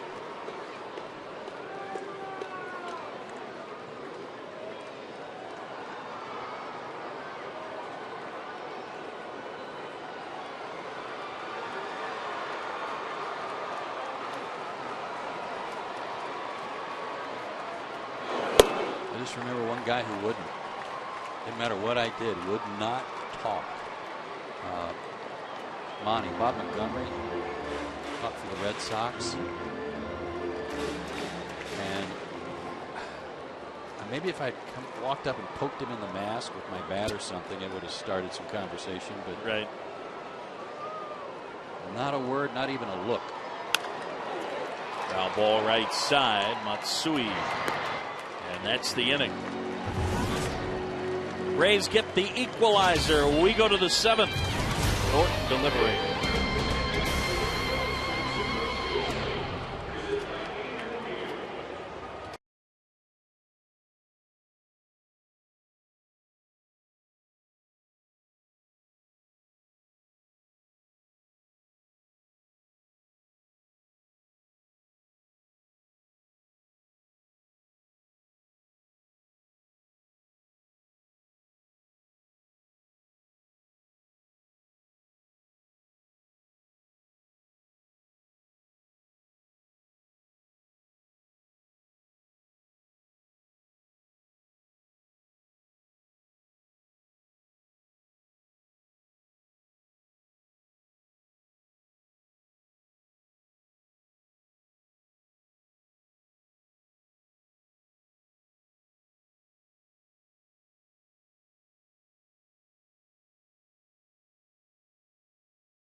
Our AirTran road schedule. It'll be the Marlins, the Phillies, and the Mets starting on a Wednesday. We'll have both of those Wednesday, Thursday. Peachtree TV and Philly on Friday, and then Big Fox Sunday Braves a week from today. Peter Moylan on here.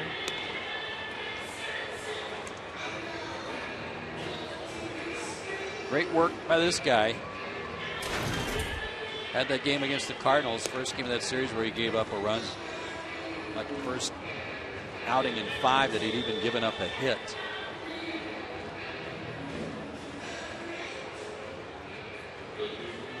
And that ERA looks awful. But when you start where he did, he didn't get an out, gave up a couple of 3 runs, 1 outing. Same thing happened again to him. It's tough to overcome. Yeah, hard to dig out of that.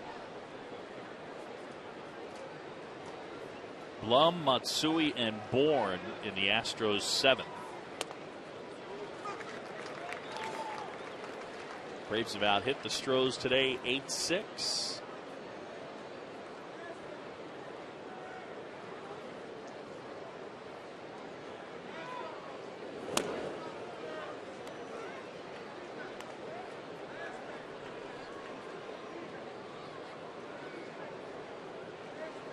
Braves, again, a good record when they score 4 or more.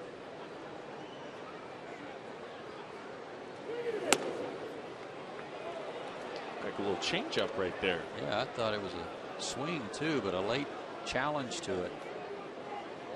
A late appeal, I should say, by Cuzzy.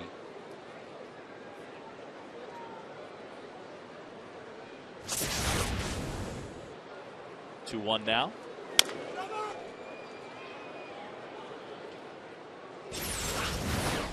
Here's the side angle of that check swing, and yes, he did. See, I'm going to go, no, he didn't.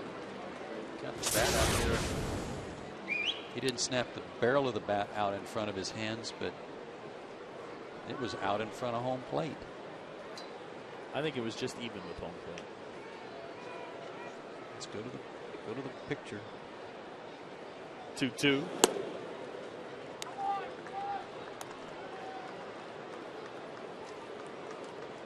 We're not going to do it. We're not going to battle it out. Battle Royale.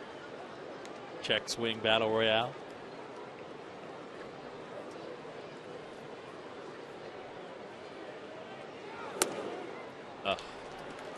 Lead-off walk.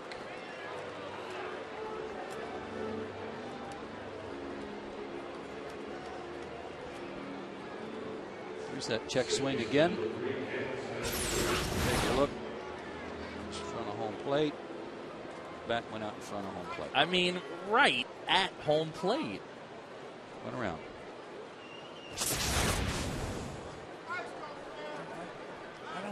Yeah. Okay.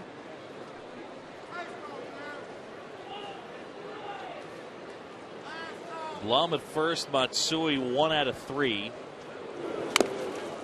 Bunted off the plate. Moylan throws him out.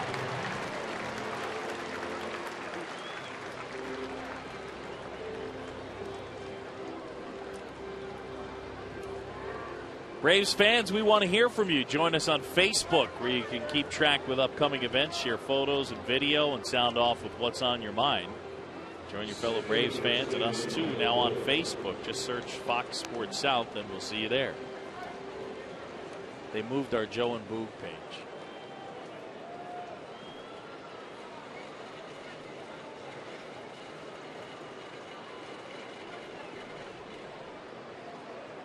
I know how you feel, buddy. Here's Michael Bourne.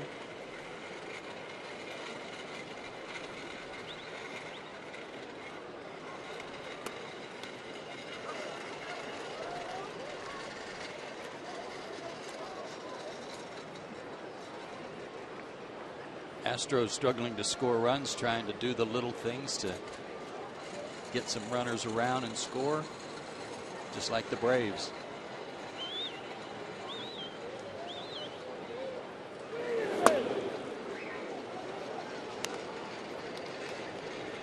We've talked to Peter about this, where he has a little bit of trouble. The arm drops down a little bit.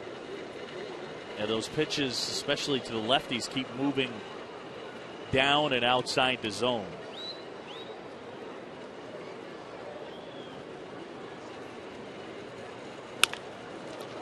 Up the middle and through.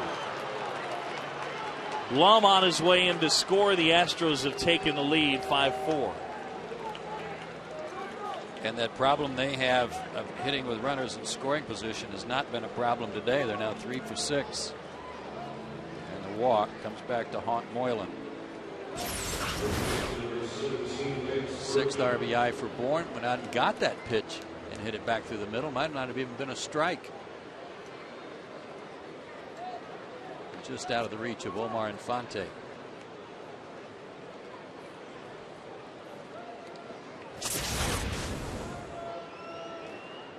Careful on the first pitch here. Berkman 1 out of 2.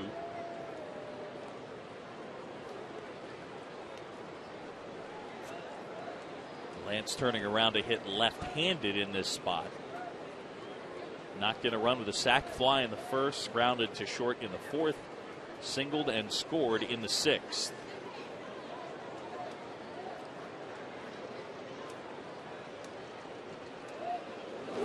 Like most switch hitters, he's a natural right-handed hitter. Dad, a huge Mickey Mantle fan. So he made him switch hit. He's got 17 because Biggio wore 7. But I talked to Berkman about it. He's had times in his big league career where he's thought about stopping switch hitting, dropping hitting from the right side. Runner goes, pitch out. Ross drops the transfer.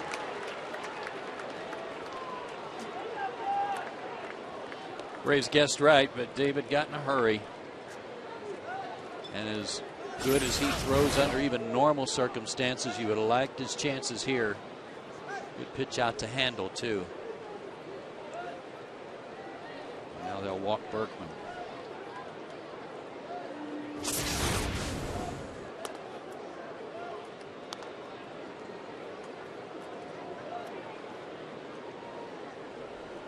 Congrats to the Hawks. A Game 7 win over the Heat. And they move on to play Cleveland. Good luck. Well, you know what? I think back to last year and how they took the eventual world champions to 7 games. Yep. Funny things can happen. Joe Johnson 27, Josh Smith 21 today in the Hawks win. I will say, not to be the dark cloud. In that sport, the funny things don't happen very often. the 8 rarely beats the 1, you know?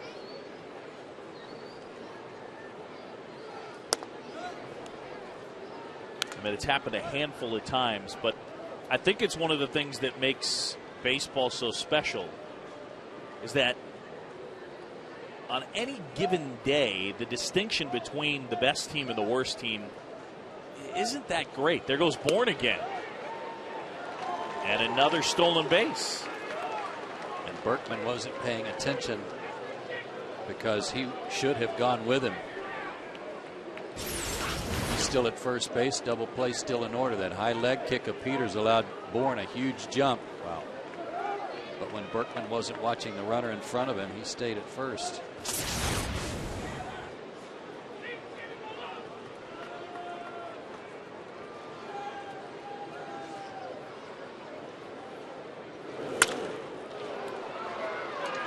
And that just got him a run. Yeah.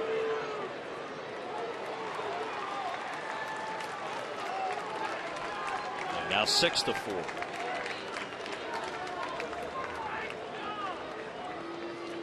If your head's up and you have some speed like the Astros certainly have, Bourne now with 8 stolen bases on the year.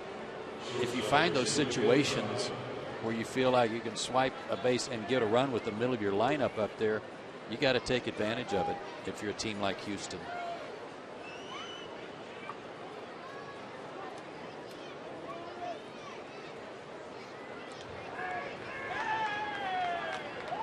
Well, unfortunately for Peter, a leadoff walk started it all.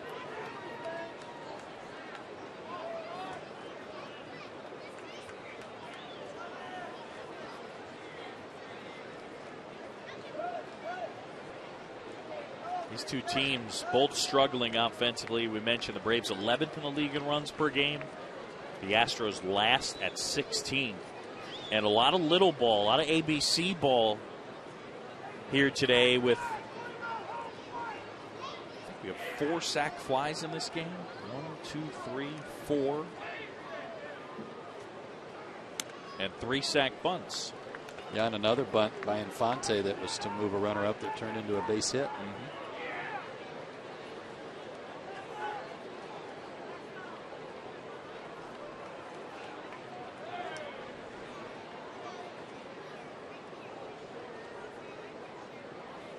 Tejada now.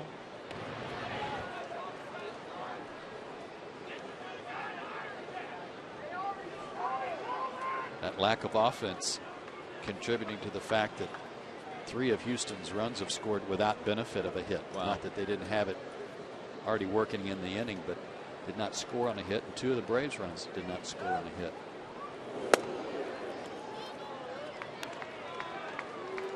Moylan a little inconsistent as far as finding the zone.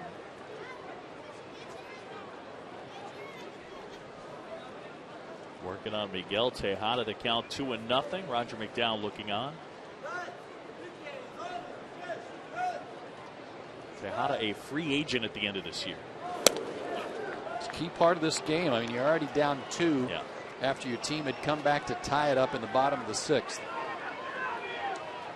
You got to like your chances. You feel like you have a good chance against the Houston bullpen, who's missing their closer. But you can't give them any more runs. You can't give them any more opportunities. There's a strike.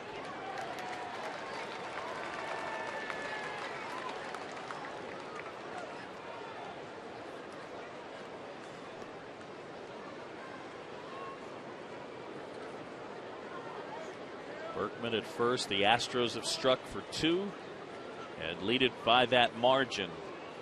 The pitch, runner goes, and a bouncer foul.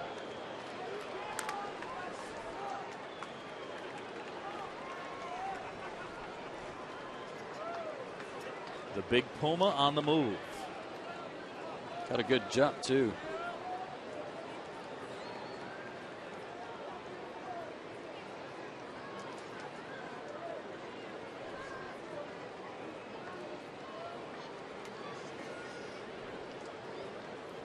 Steals for him last year.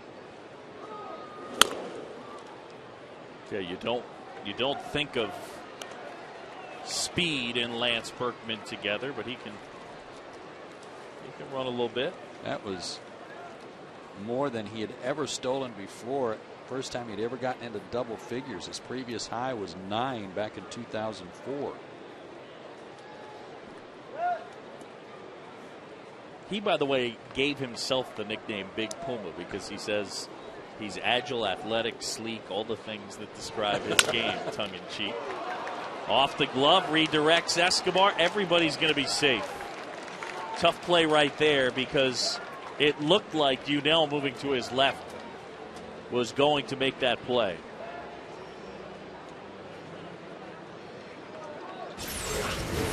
From our vantage point, it certainly did, which is the one you have right here. He was going to be in perfect position, and then a little spin on the ball almost caused it to scoot past him.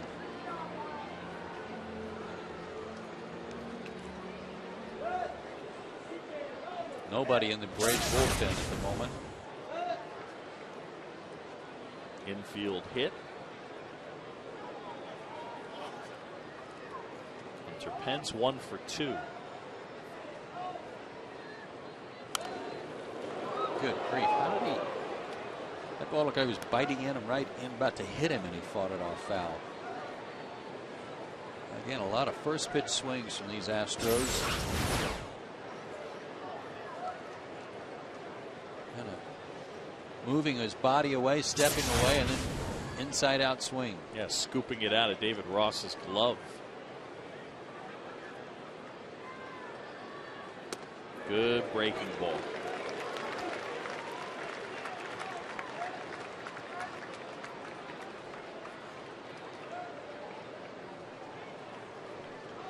Good crowd here today on Bark in the Park Sunday.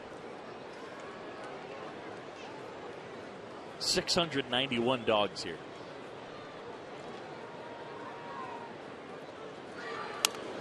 We sent Laser Baker out, and he counted each and every one of them.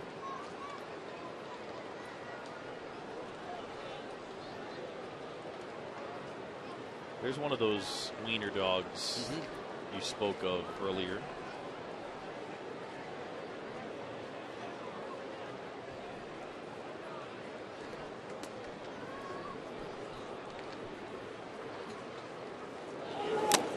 Foul tip held on to, got him. So that'll do it for the Astros in the 7th, but they lead it by 2.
Drops a double out in right field, scored on a sacrifice fly. David Ross drops one in out in center field. They scored Marte Prado to tie the ball game.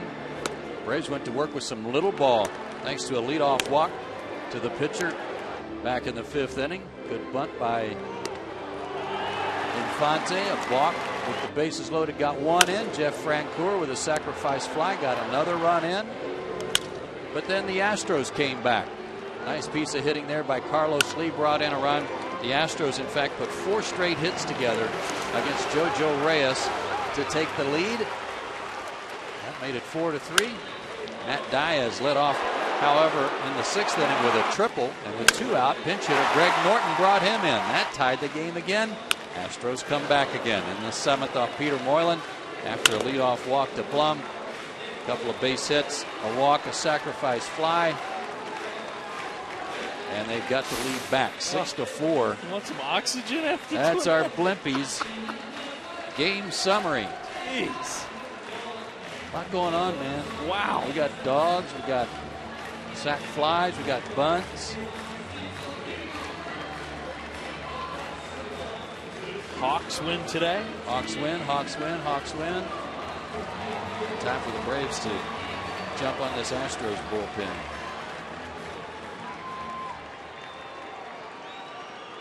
Turned out to be a nice afternoon. Good crowd.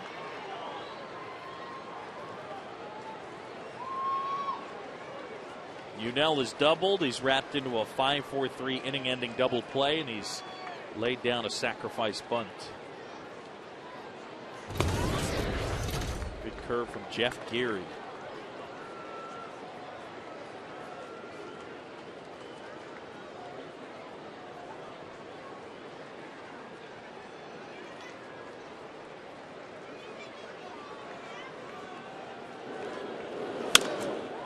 The other way, but foul. Most of the guys, I think, Boog would tell you that they'd rather play night games. Yeah. They don't like day games, especially after a night game. But if you're the Braves, you should want to play day games. Their splits, day versus night, are pretty drastic. They're averaging 5.6 runs a game in the daytime, 3.2 at night. And Go they've figure. got 4 here today. And also 8 homers in 8-day games versus 11 and 15 games at night. That's just a weird one. I don't know really how you explain that one. And there's a base hit right field. Unell's second hit of the day. Sorry, John. Whether you like to play in the daytime or not, you see the ball better. Some of the guys will say, well, yeah, but the glare and the squinting and all those things, well, that may contribute to it. But people have been playing in the glare and squinting for 130 years in this game, and I just think you see the ball better in the day. I agree. I think more than anything, guys don't like it because this is such a routine sport, and you play the bulk of your games at night. And so, for the most part, your normal routine is centered around a night game. Chipper gets into the act, rips one to right, and to a board, nobody out.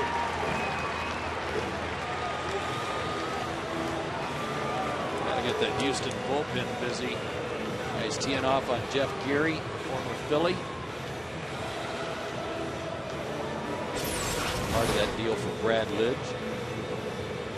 Like a changeup. Chipper was all over it.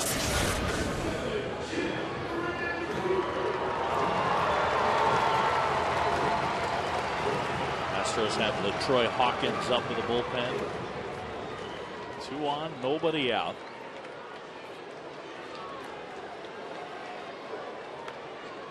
Told you he was up, you know. Yes, stretchy.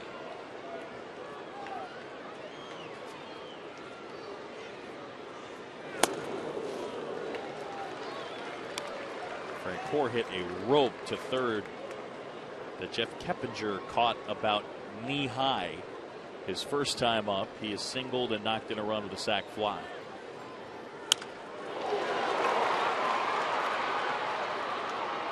Bourne makes the grab. There's one away as the runners will hold their bases.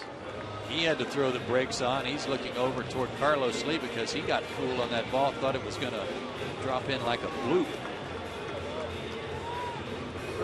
See, now, to me, and this is not a comment in any way really directed at Jeff Francoeur, but for as much as we talk about small ball, I know I always kind of swing it back the other way. This is where you miss Brian McCann, in my opinion, because you get 2 on, and the power factor, the ability to get 2 on, okay, bunts, sac flies, but how about getting 2 on and hitting the ball in the gap? And you miss a guy that can do that, and Brian can do it. deepens your batting order, sends a little more power to the bottom end of your bottom half of your order.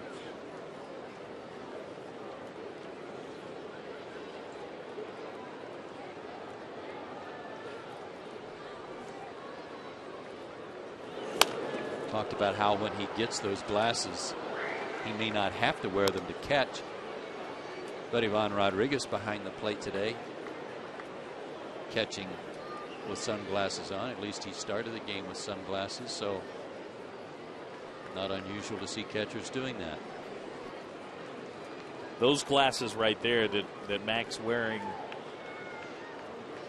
are just regular glasses, not the type you would play in a game with. Chased one upstairs, and now 2 away.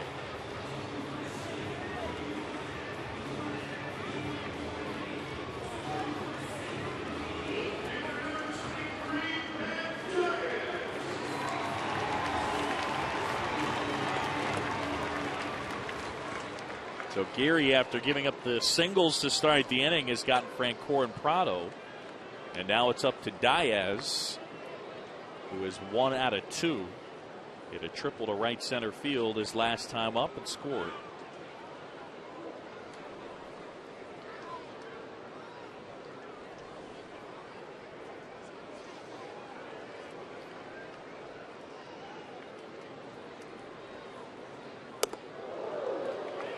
Greg Norton picked up a couple of guys last inning and got a run in. Maybe Diaz can be the guy this inning.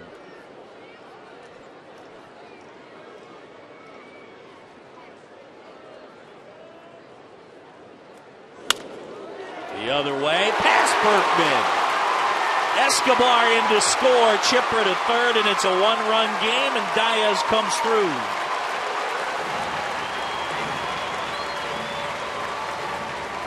This team is incredible getting 2-out hits, aren't they? Man. The disparity of runs they score with 2 out compared to no outs or 1 out is just ridiculous. Fastball up. Little inside out swing by Diaz. They wanted it down and in, but he fights it off, and then it ate Berkman up. I don't know if it bounced funny or if he just wasn't able to get in front of it like he wanted to. Hunter Pence had the little man in right field trip him up. So it all worked out pretty good to get a run in and get Chipper around to third.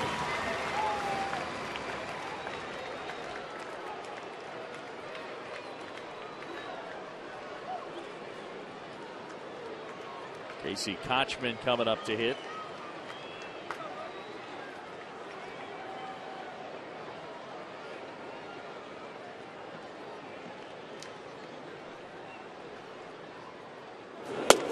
This would be a good time for Casey's first homer of the year.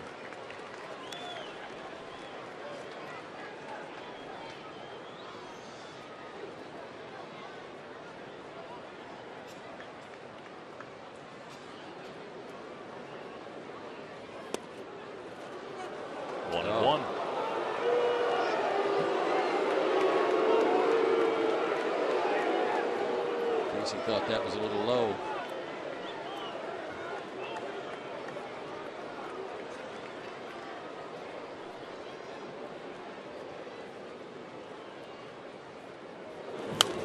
Good cut.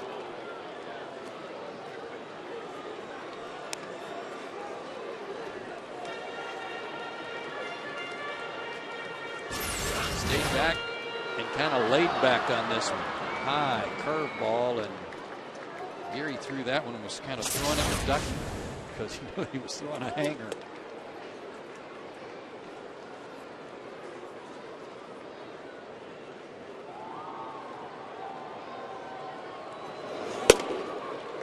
Way high.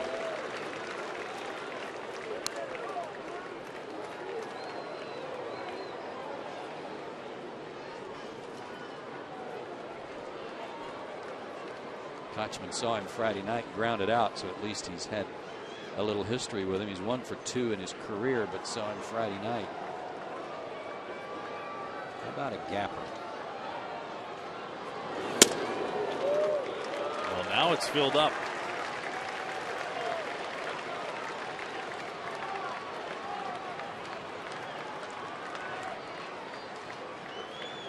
Diaz can get a head start. Might be able to score on a gapper or a one down the line.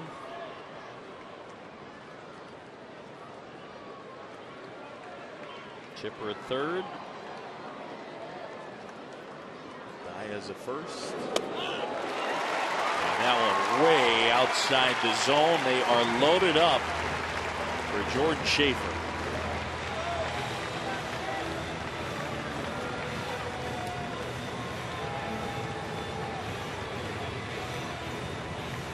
Before Schaefer hits, Dewey Robinson out to the hill.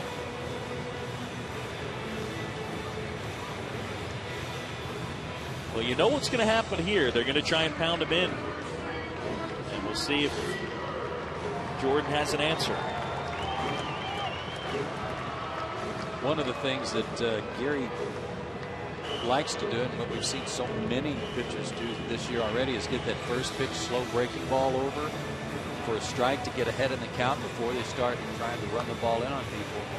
I think if I'm Schaefer here, I'm going to look for that slow breaking pitch first. And if he's thinking about hitting it to left center, that would be ideal, because he's more than likely just going to lollipop it in there to the outside third of the plate if he throws it. Would you guess at times? Sure, on that first pitch like this situation, yeah. And if the guy was, if he just walked the guy in front of me and he was missing with his fastball like he did, then yeah.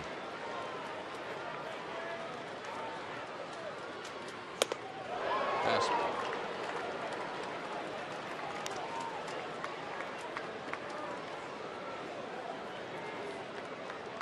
The difference is, if you look for example, if you were looking for that breaking ball, then you can't swing at the fastball. You lay off, and that might have been a ball.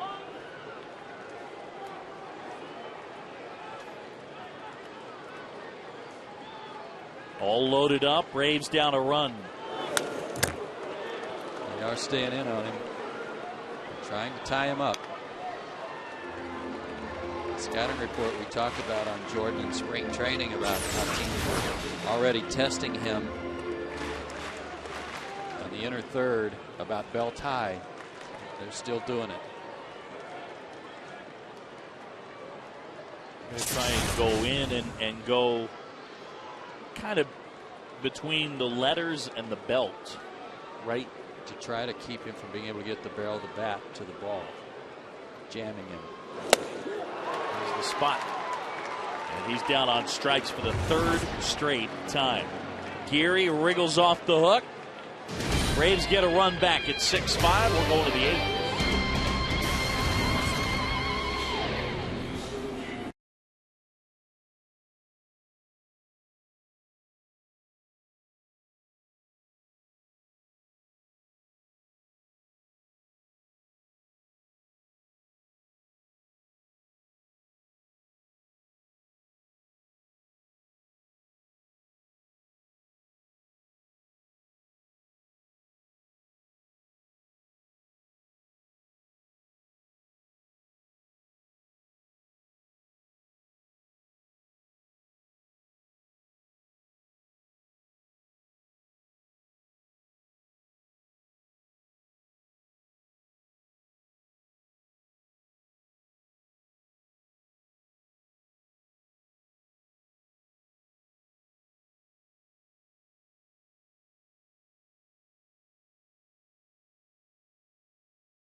The Braves on Fox Sports South.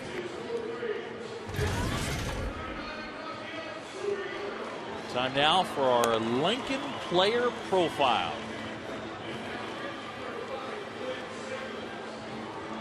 Doug Rodriguez, future Hall of Famer. Look at those ranks.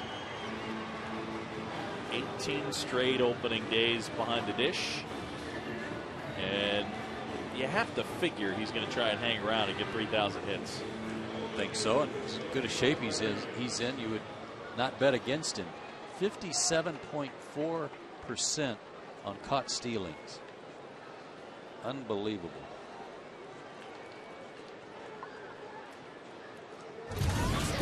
So Pudge to start it off against a new pitcher, new battery actually. Soriano and Salmons, the new twosome.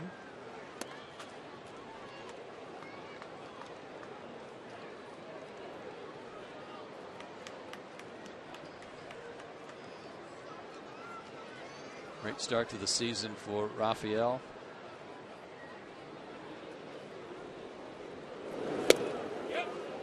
Went too far. 14 strikeouts in 10 innings.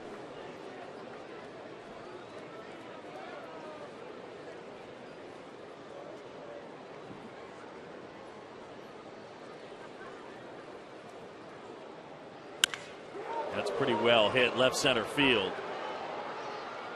And it's off the wall. Double for Pudge. Leadoff man in scoring position. I'm not sure what that pitch was. I want to say it was a slider, but Rafael really slowed his arm action down as he was delivering it, and Pudge may have picked up on it.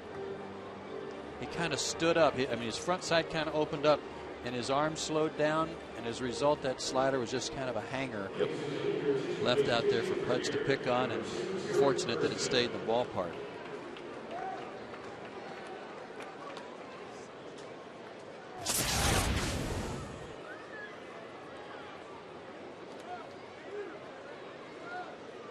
So corners in. Darren Erstad is hitting.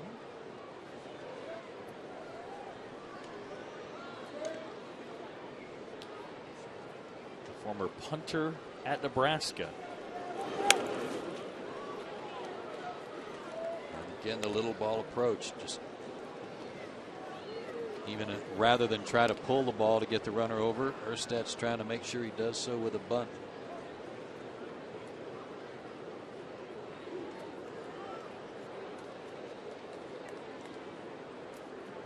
He's hitting in Geary's spot.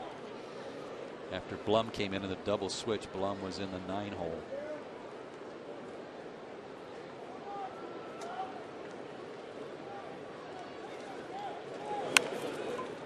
Good bunt. Chipper goes to get it.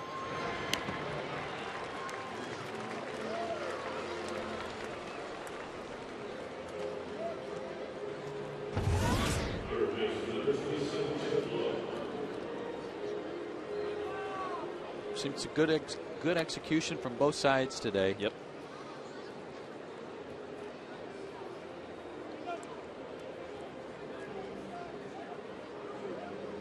And it's resulted in so far 11 runs for these two teams who struggle to score runs at times.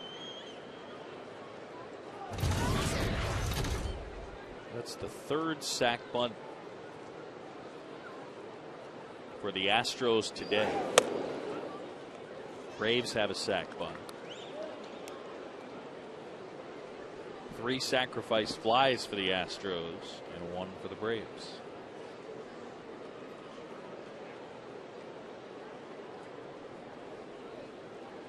Jeff Blum now.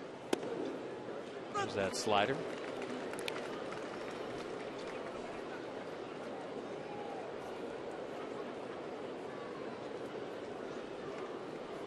Infield in, the Braves down a run, and Soriano trying to keep it right there.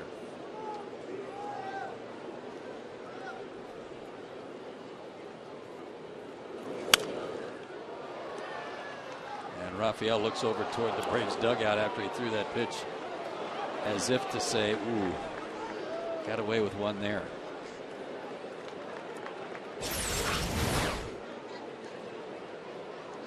Fastball that had a little too much of the plate.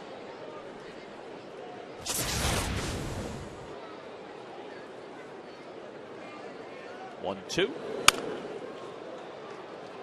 Diaz goes back and makes the catch. And the throw not in time.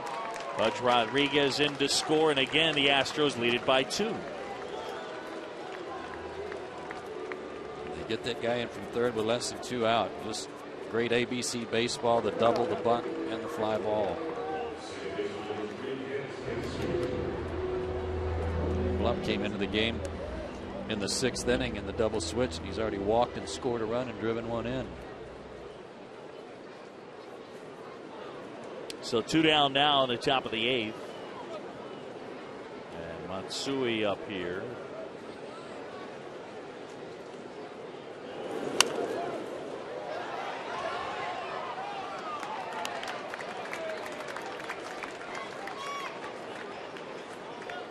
He's got that pretty classic style of hitting that you see from the bulk of the Japanese players. That usually includes a high leg kick.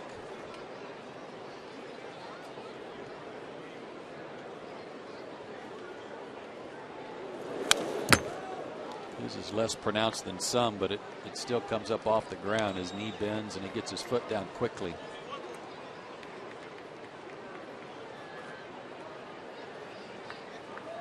First pitch he ever saw in this league came in this ballpark. He hit a home run for the Mets off Russ Ortiz to start the season. Russ Ortiz, who's now his teammate. Soriano gets him.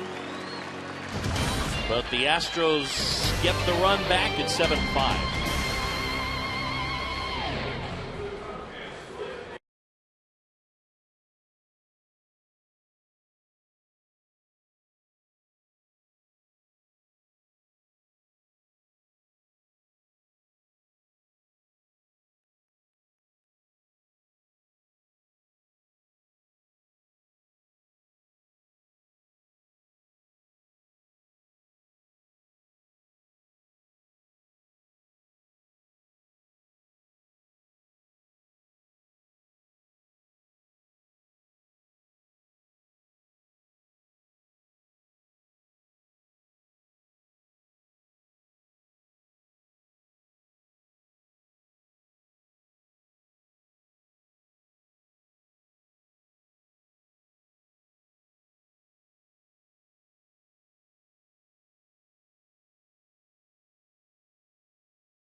Now our Airtran home run leaders all time against the Stros, and Hank Aaron top of the board. Yeah, no surprise there. Murph and Bob Horner. And for Murphy and Horner, a lot of their home runs, I mean their total of home runs helped by the fact that the Braves and Astros were in the same division for so many years in the National League West. Saw each other a lot. New pitcher, new batter. Doug Rocaille will take over. Kelly Johnson will be the hitter. Braves down by 2.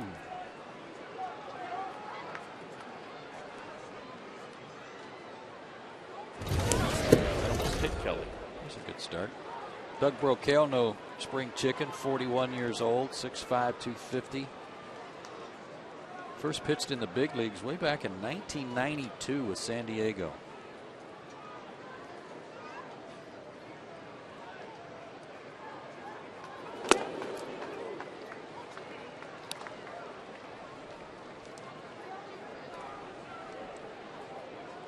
They're missing their closer, Jose Valverde, the calf muscle injury.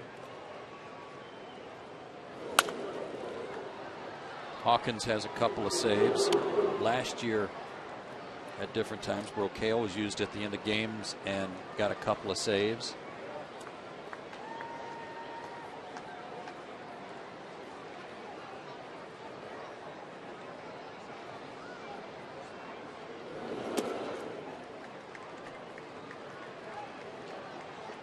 A lot of base runners today for both sides, and the Braves need some more.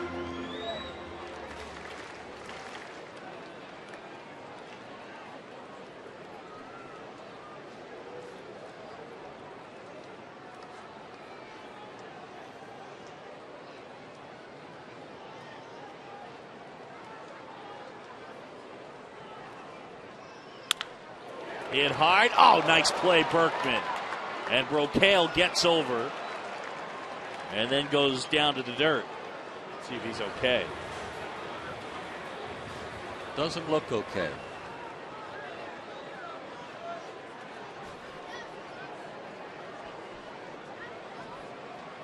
Stumbled across the bag and may have turned his ankle or his knee as he hit the bag.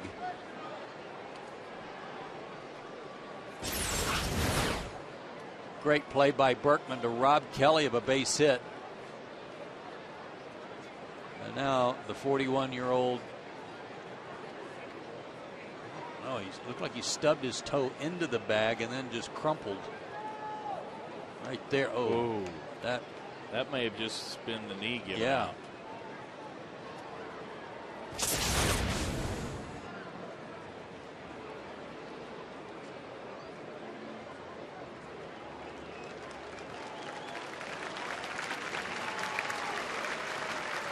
Wow.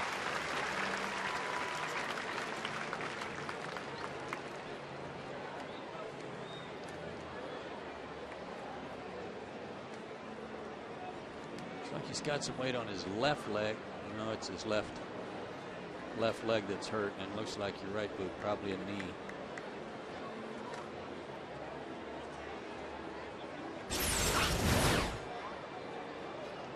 Which foot hits the bag? The right one. And then that put a lot of pressure on the left leg to try to catch himself. See, I think it was the step, the left. I think it happened the step with his left leg before the base. Really? Yeah. That caused him to stub his toe into the bag? Yes. I think the left leg kind of buckles. Well, it was starting to happen there.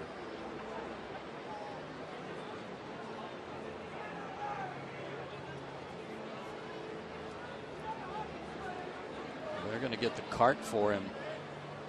Here, right here. That step is what I think happened. Oh, good pickup there. Like he hit and tried to turn, tried to straighten himself out a little bit with that foot planted, and you're right.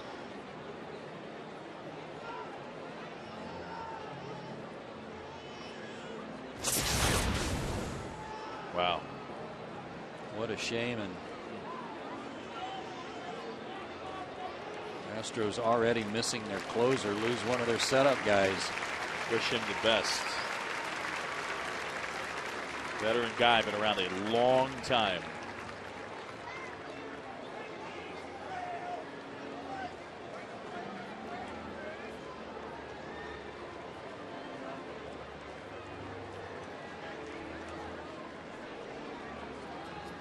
And how about this? Because you're going to get as much time as you need to pitch, to warm up rather. It's not a guy out of the bullpen. It's Russ Ortiz who's in their rotation.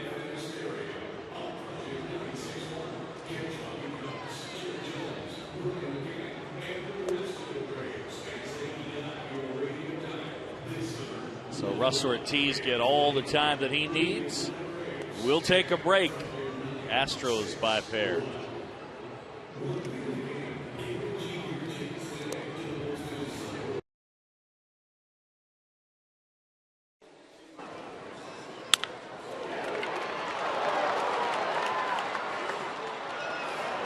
What about from left field? You have it from left field? No. Let me see high third.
Leg as he gets ready to take the toss right there, and that's where it just kind of buckled. I think I agree with you. That knee collapsed, caused him to lose his balance, stub his right toe into the bag, and then we'll pass along any information to you as we get it. Astros head to Washington tonight. They've got a 2-game series there beginning tomorrow night. It's supposed to rain in Washington is what the guys are saying. There's our old buddy Russ Ortiz. Russ Ortiz and Brian Moeller both having a tough time in their rotation, and both have, for lack of a better phrase, been put on notice that they need to start pitching better. Way too many walks. Russ was out for a year and a half with an elbow surgery, making a comeback this year. He's already made, out of his 5 appearances, 2 out of the bullpen, so this would be the 3rd. And a lot of walks, 15 walks in 18 and 2/3 innings. Former Brave and a former 21-game winner with the Atlanta Braves.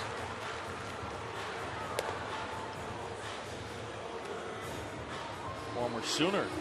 Yes, sir. Won the national title with several of them here today. Jeff Geary, a member of that team, I believe, and before them, Greg Norton also. Mark Redmond as well. Well, Braves and Astros in an affair today that has kind of slowed down. Nothing like last year on a Sunday afternoon. Remember this? The rains came.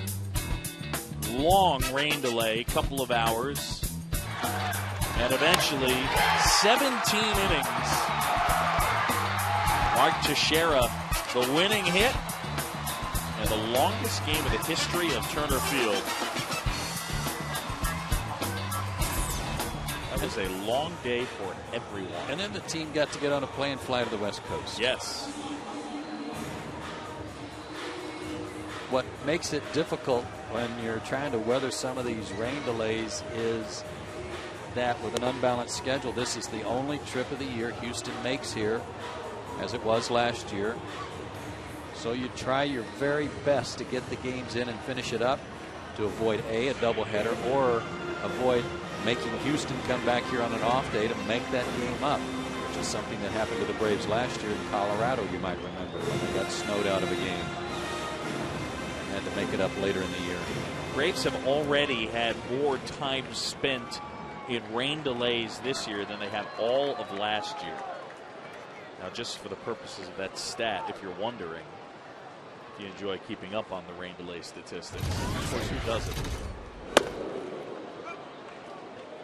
If it was a game where we were in a delay and then the game was postponed, that doesn't count.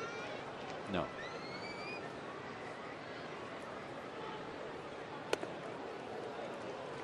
Russ always had that big over-the-top curveball slider. Fastball was always fairly straight. Usually gave up a good amount of home runs. Yep.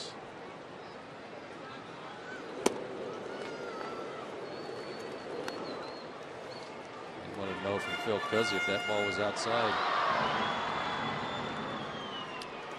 He's a fly ball pitcher, and I mean, certainly had success, not just with the Braves, but the Giants as well. And I would say that he was helped a little bit by the parks that he pitched in. A fly ball pitcher, I mean, despite Barry Bonds, pitching at AT&T Park, if you're a fly ball pitcher, you're usually going to fare okay. Yes, you are. You keep it between the gaps especially. And a walk. And that's the problem he's had, as we pointed out.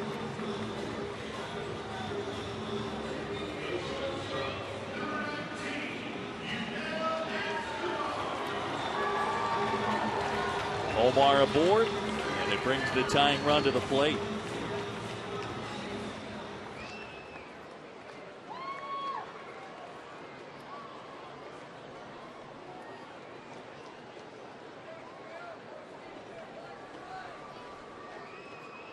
Man, the Marlins are skidding, huh? Losing to the Cubs today, 6-3.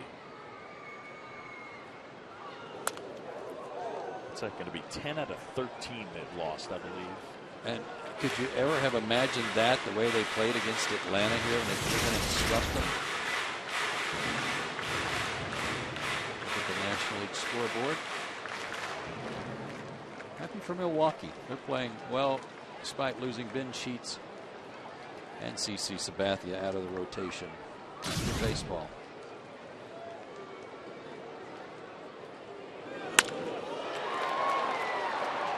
Pretty well struck as Bourne glides over and makes the grab. 2 down now. And a reminder after the game, Braves Live, Fred Hickman, Ron Gant, Jerome Jurinovich, they'll have it all for you. Here are the boys doing some dancing. What's up? Think about Fred. There they go. They can jump. Our own version of JJ. That's right. Braves Live. Russ Ortiz on the disabled list in 07 with right elbow neuritis. Another stint in 07 with strained right forearm. Then suffered a torn flexor tendon in his right forearm at the end of the year, and missed all of 08 as that was repaired. Mike Hampton had a similar injury.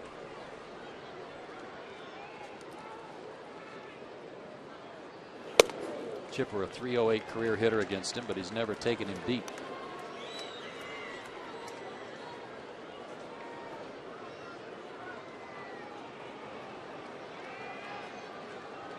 Chipper singled his last time. Braves down 2.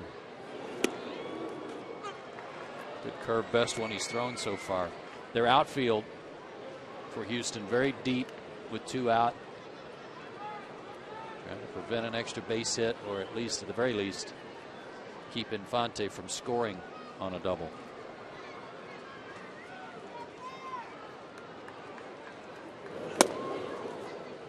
They play Chipper to hit it the other way.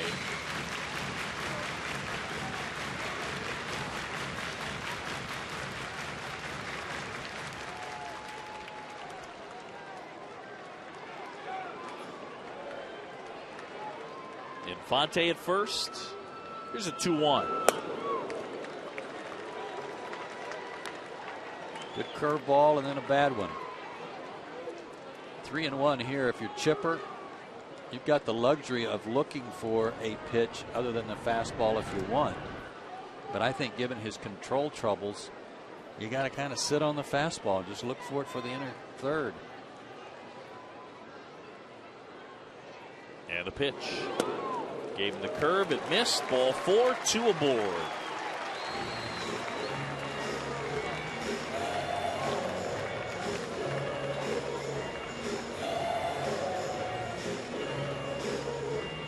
And And Cecil Cooper has seen enough.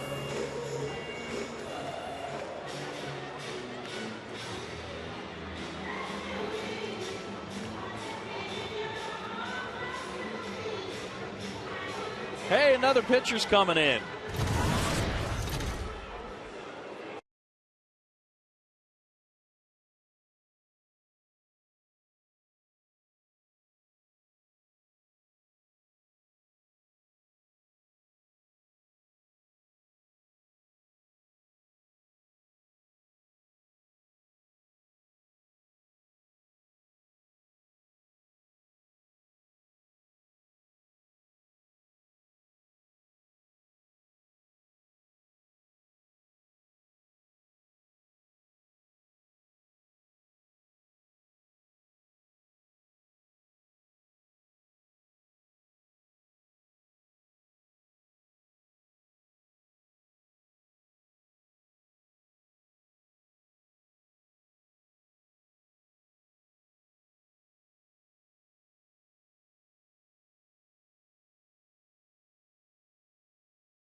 Some dancing and some dogging here today. On Bark in the Park Day.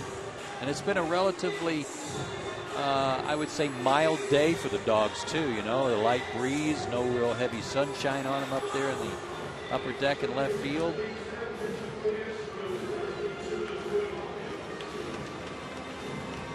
So Troy Hawkins will take over.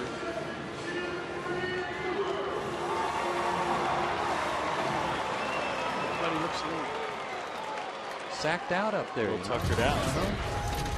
See if Frenchie can jump on with Troy Hawkins here. 7th pitcher used by Cecil Cooper.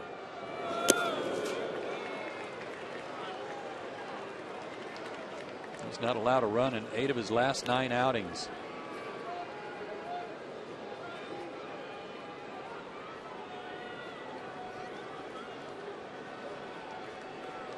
He's always had a good arm, throws hard.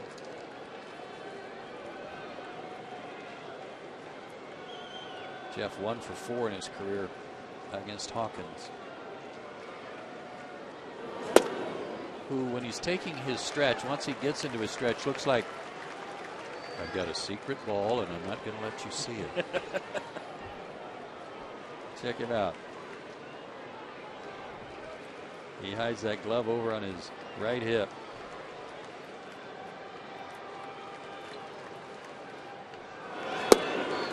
Good eye. No, he didn't.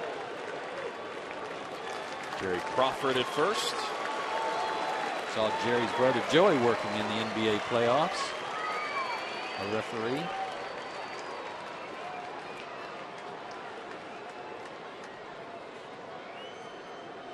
How about a green light here for Frenchie? 3-0 pitch. He got it. And dribbled it foul.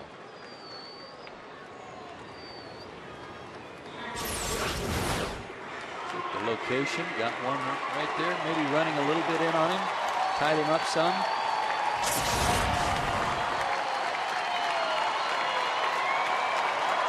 Not the same thing working for you though here. 3-1. He's got to throw you a strike. Make sure you look for it in a real small microscopic spot. And if it's there, jump on it.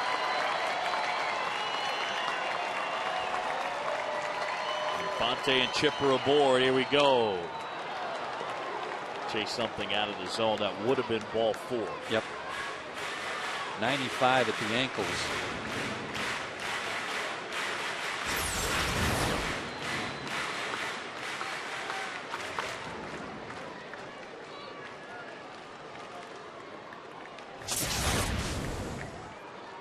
That's a little bit outside that zone I was talking about. 3-2, a little different. Runners will be moving. Still got to throw you a strike, but can't take a chance on anything borderline, so you got to widen it a little bit. The wheel will be in motion. Got it. Cord down on strikes. Braves lead 2. We're going to the 9th at 7-5.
And here's our Georgia Lottery hitting the jackpot today. Good day for Michael Bourne. Drops down a good bunt. Scored on a base hit there by Carlos Lee. Had another hit up the middle. Drove in a run. Stole 2 bases today. Scored a run. In fact, he scored twice today. And that set up a sacrifice fly for Carlos Lee to drive him in again. He'll go against Mike Gonzalez here in the 9th.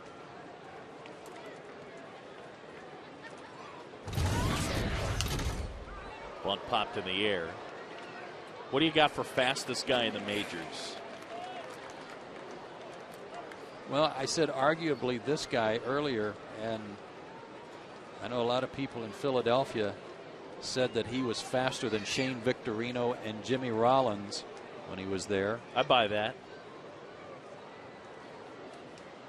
I'm not going to put Jimmy Rollins in that category, but I would Victorino. Yep. And if he can outrun Shane Victorino, then he's got to be in the top 2 or 3.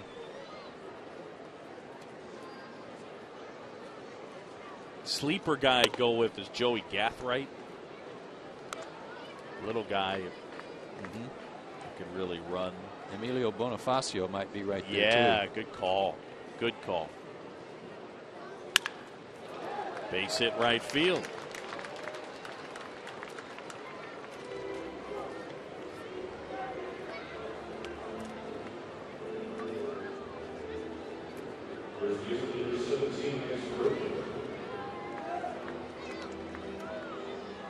That's the first hit off of Mike Gonzalez since the 17th at Pittsburgh when he gave up that home run to Nate McLeod. He's worked 3 2/3 innings total since then. 5 outings without allowing a hit until that hit.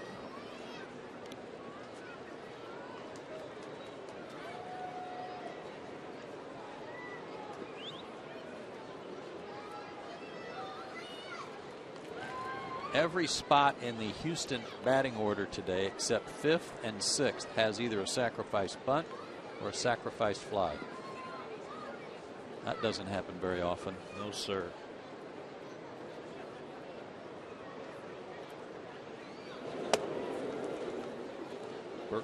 Berkman is factored in. Got off to a red-hot start last year, but slumped in the second half. And a tough beginning to 2009. Runner goes. They got him picked off. Tag. Got him. Well done. Boy, Martin Prado didn't have a second to think about it. He had to catch that toss from Gonzalez and get rid of it.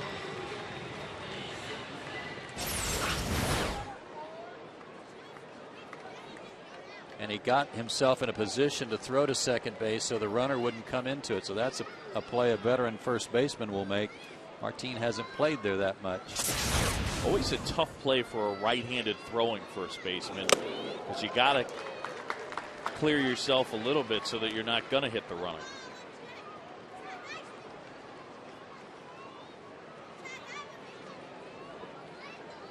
Ball to strike to Berkman. Where'd that miss?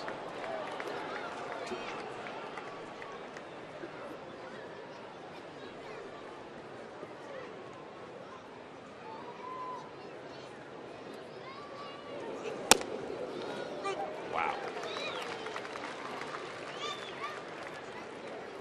Lance Berkman cannot believe that was a strike.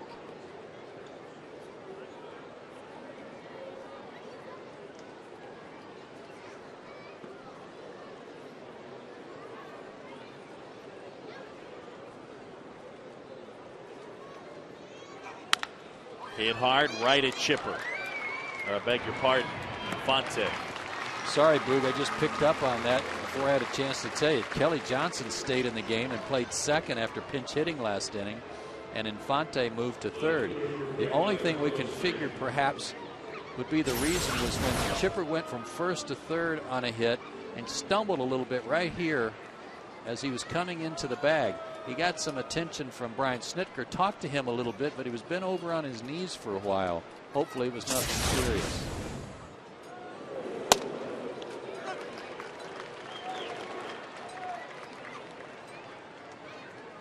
And if it was real serious, he'd be in the clubhouse getting some treatment, so that's a good sign. Maybe something just nagging him a little.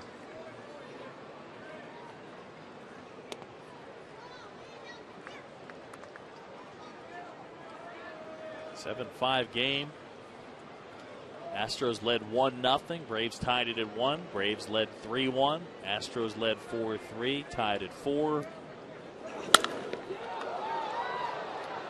Towering fly ball left field. Diaz back, feeling for the wall, and he makes the grab.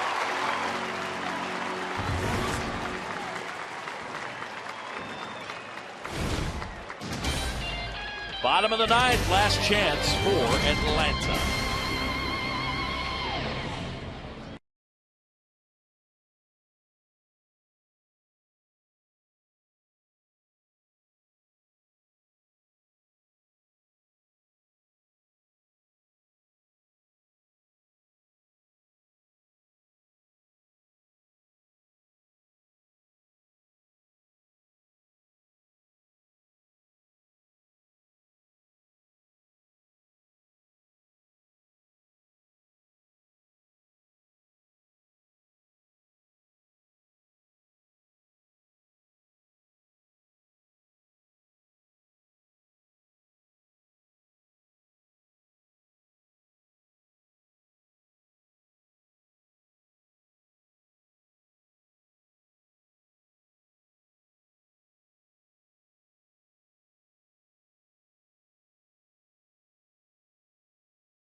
John, coming up on Braves Live, we will find out exactly why Chipper came out of that game and whether or not it's going to be something that's going to bother him coming in to the Mets tomorrow night. We'll also have some reactions to Bobby Cox and just how depleted this Braves bullpen is, because, boy, they sure have thrown a lot of innings these last 3 days because of the weather, which fortunately has not bothered us today. Ron and Fred up on the concourse. I'll be inside the locker room. That and more coming up on Braves Live. Back to you, buddy. I like those sunglasses, huh? Rocking it.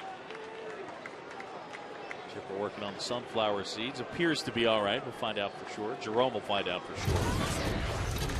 Kind of had that Terminator look. Arnold from the Terminator with the sunglasses. I don't know about that, but he's very intimidating to me. I'll be back. Underrated movie, I think, Terminator. Not much violence in that. Strike to Prado. I love it. I saw The Wrestler last night. Watched The Wrestler. It's a good pick-me-up, isn't it? Not exactly, but wow, what a performance. Absolutely.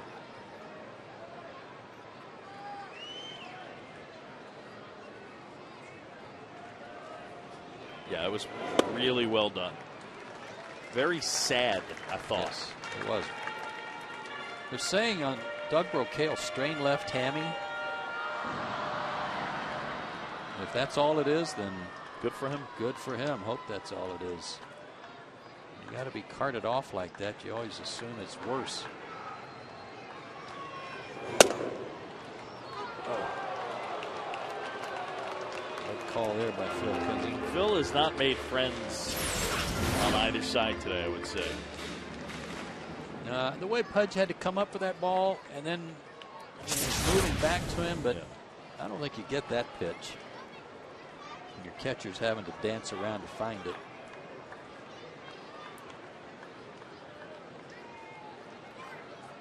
Braves need base runners, down 2.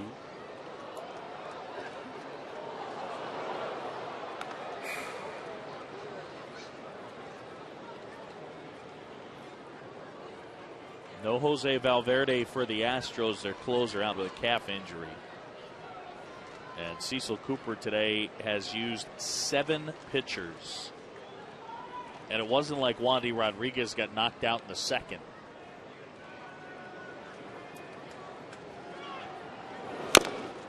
Off the plate, run. Foul ball. They've had 4 guys through a third of an inning tonight, this afternoon.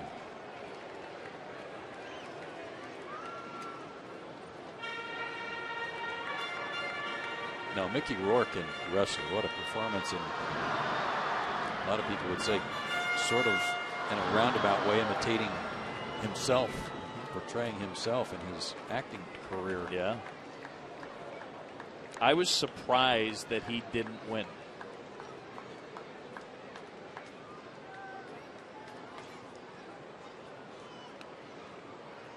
Braves down 2. The 2-2. On the ground to short, Tejada. And there's 1 away.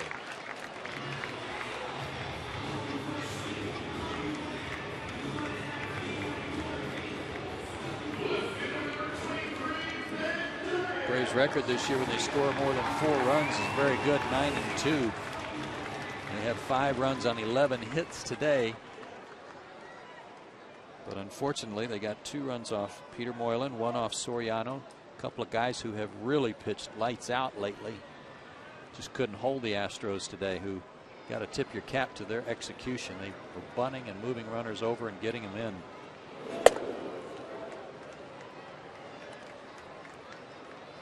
But get a couple of guys on, you never know what might happen. Might go 17 innings.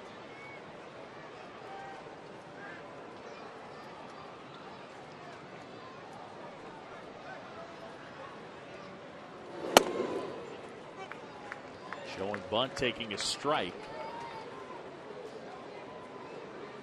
That's had a good day. Couple of hits. He's knocked in a run and he scored a run.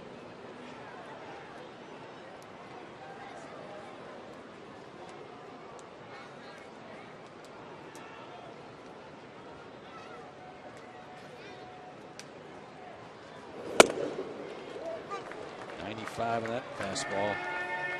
Troy Hawkins was on the U.S. team in the World Baseball Classic too, and he's always been able to throw hard. Back in his days with Minnesota's where I first saw him.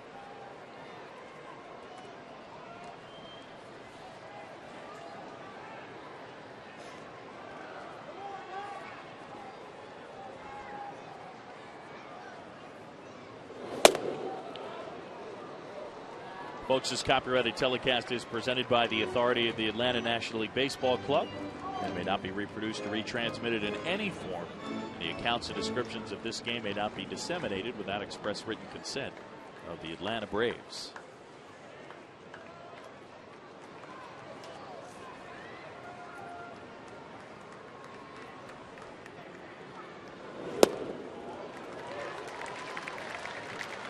Going to some deep counts, though. Should have gone 3-1 on Prado, which might have made a difference in that at bat for Martin. If one call there had gone his way, and now 3-2 to Matt, so he should get a good pitch to hit here, although he threw Jeff Francoeur a 3-2 breaking ball to strike him out last inning. Here's a payoff pitch.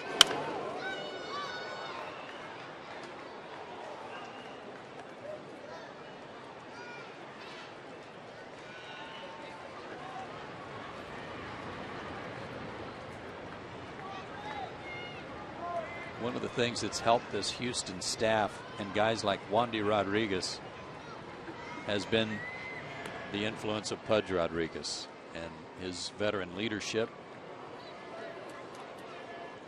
Kind of propping them up, you know, encouraging them, patting them on the back, telling them that they're better than what they've shown.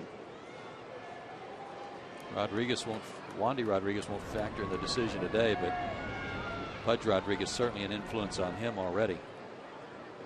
Another 3-2.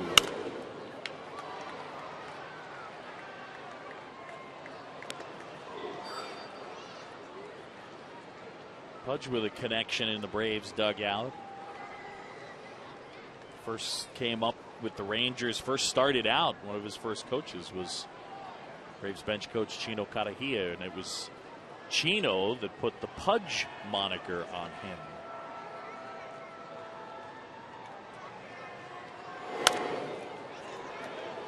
I didn't know that. Chino says he doesn't remember why. Just sounded right. Yeah. I mean, Pudge Fisk was still playing at the time.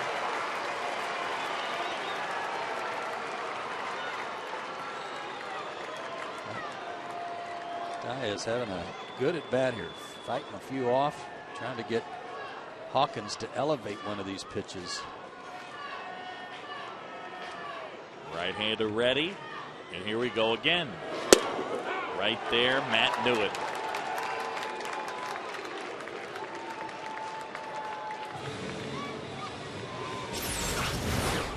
Fastball, pretty much split the plate, and he just couldn't pull the trigger.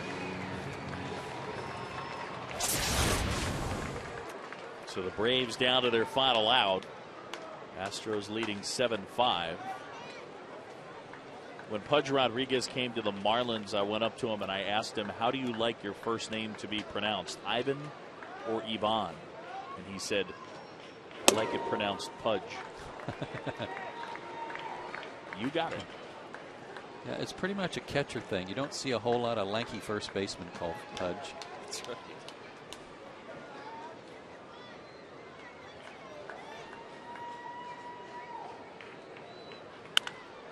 Wow. Hammer. Good foul. Jumped off Clint's bat.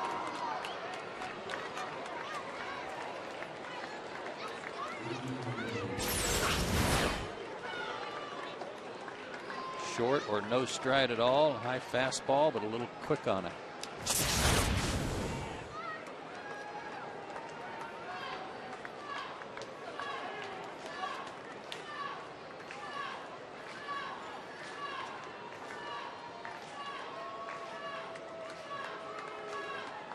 The 0-2.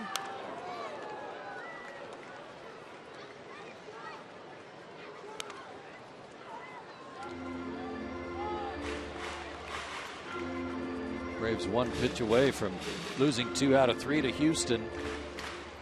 Astros came in last place in the Central Division. Braves are 5-6 against the Central coming into play today, after they'd lost 2 out of 3 to the Cardinals.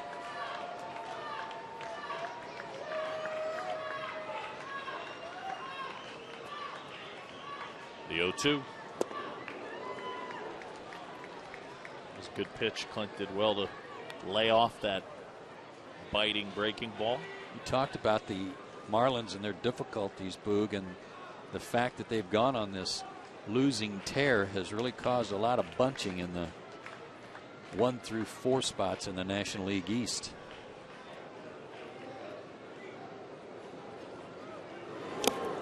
I know it's early, but if there's one thing I've changed my mind on only a month into the season, the National League East isn't that good. The National League East isn't as good as I thought it would be. I'm not going to disagree with you, at least through the first month. 2-2 to Salmons. And that's your ball game. Hawkins closes it out, 7-5 the final. And a dog day afternoon for the Braves. 7-5 the final.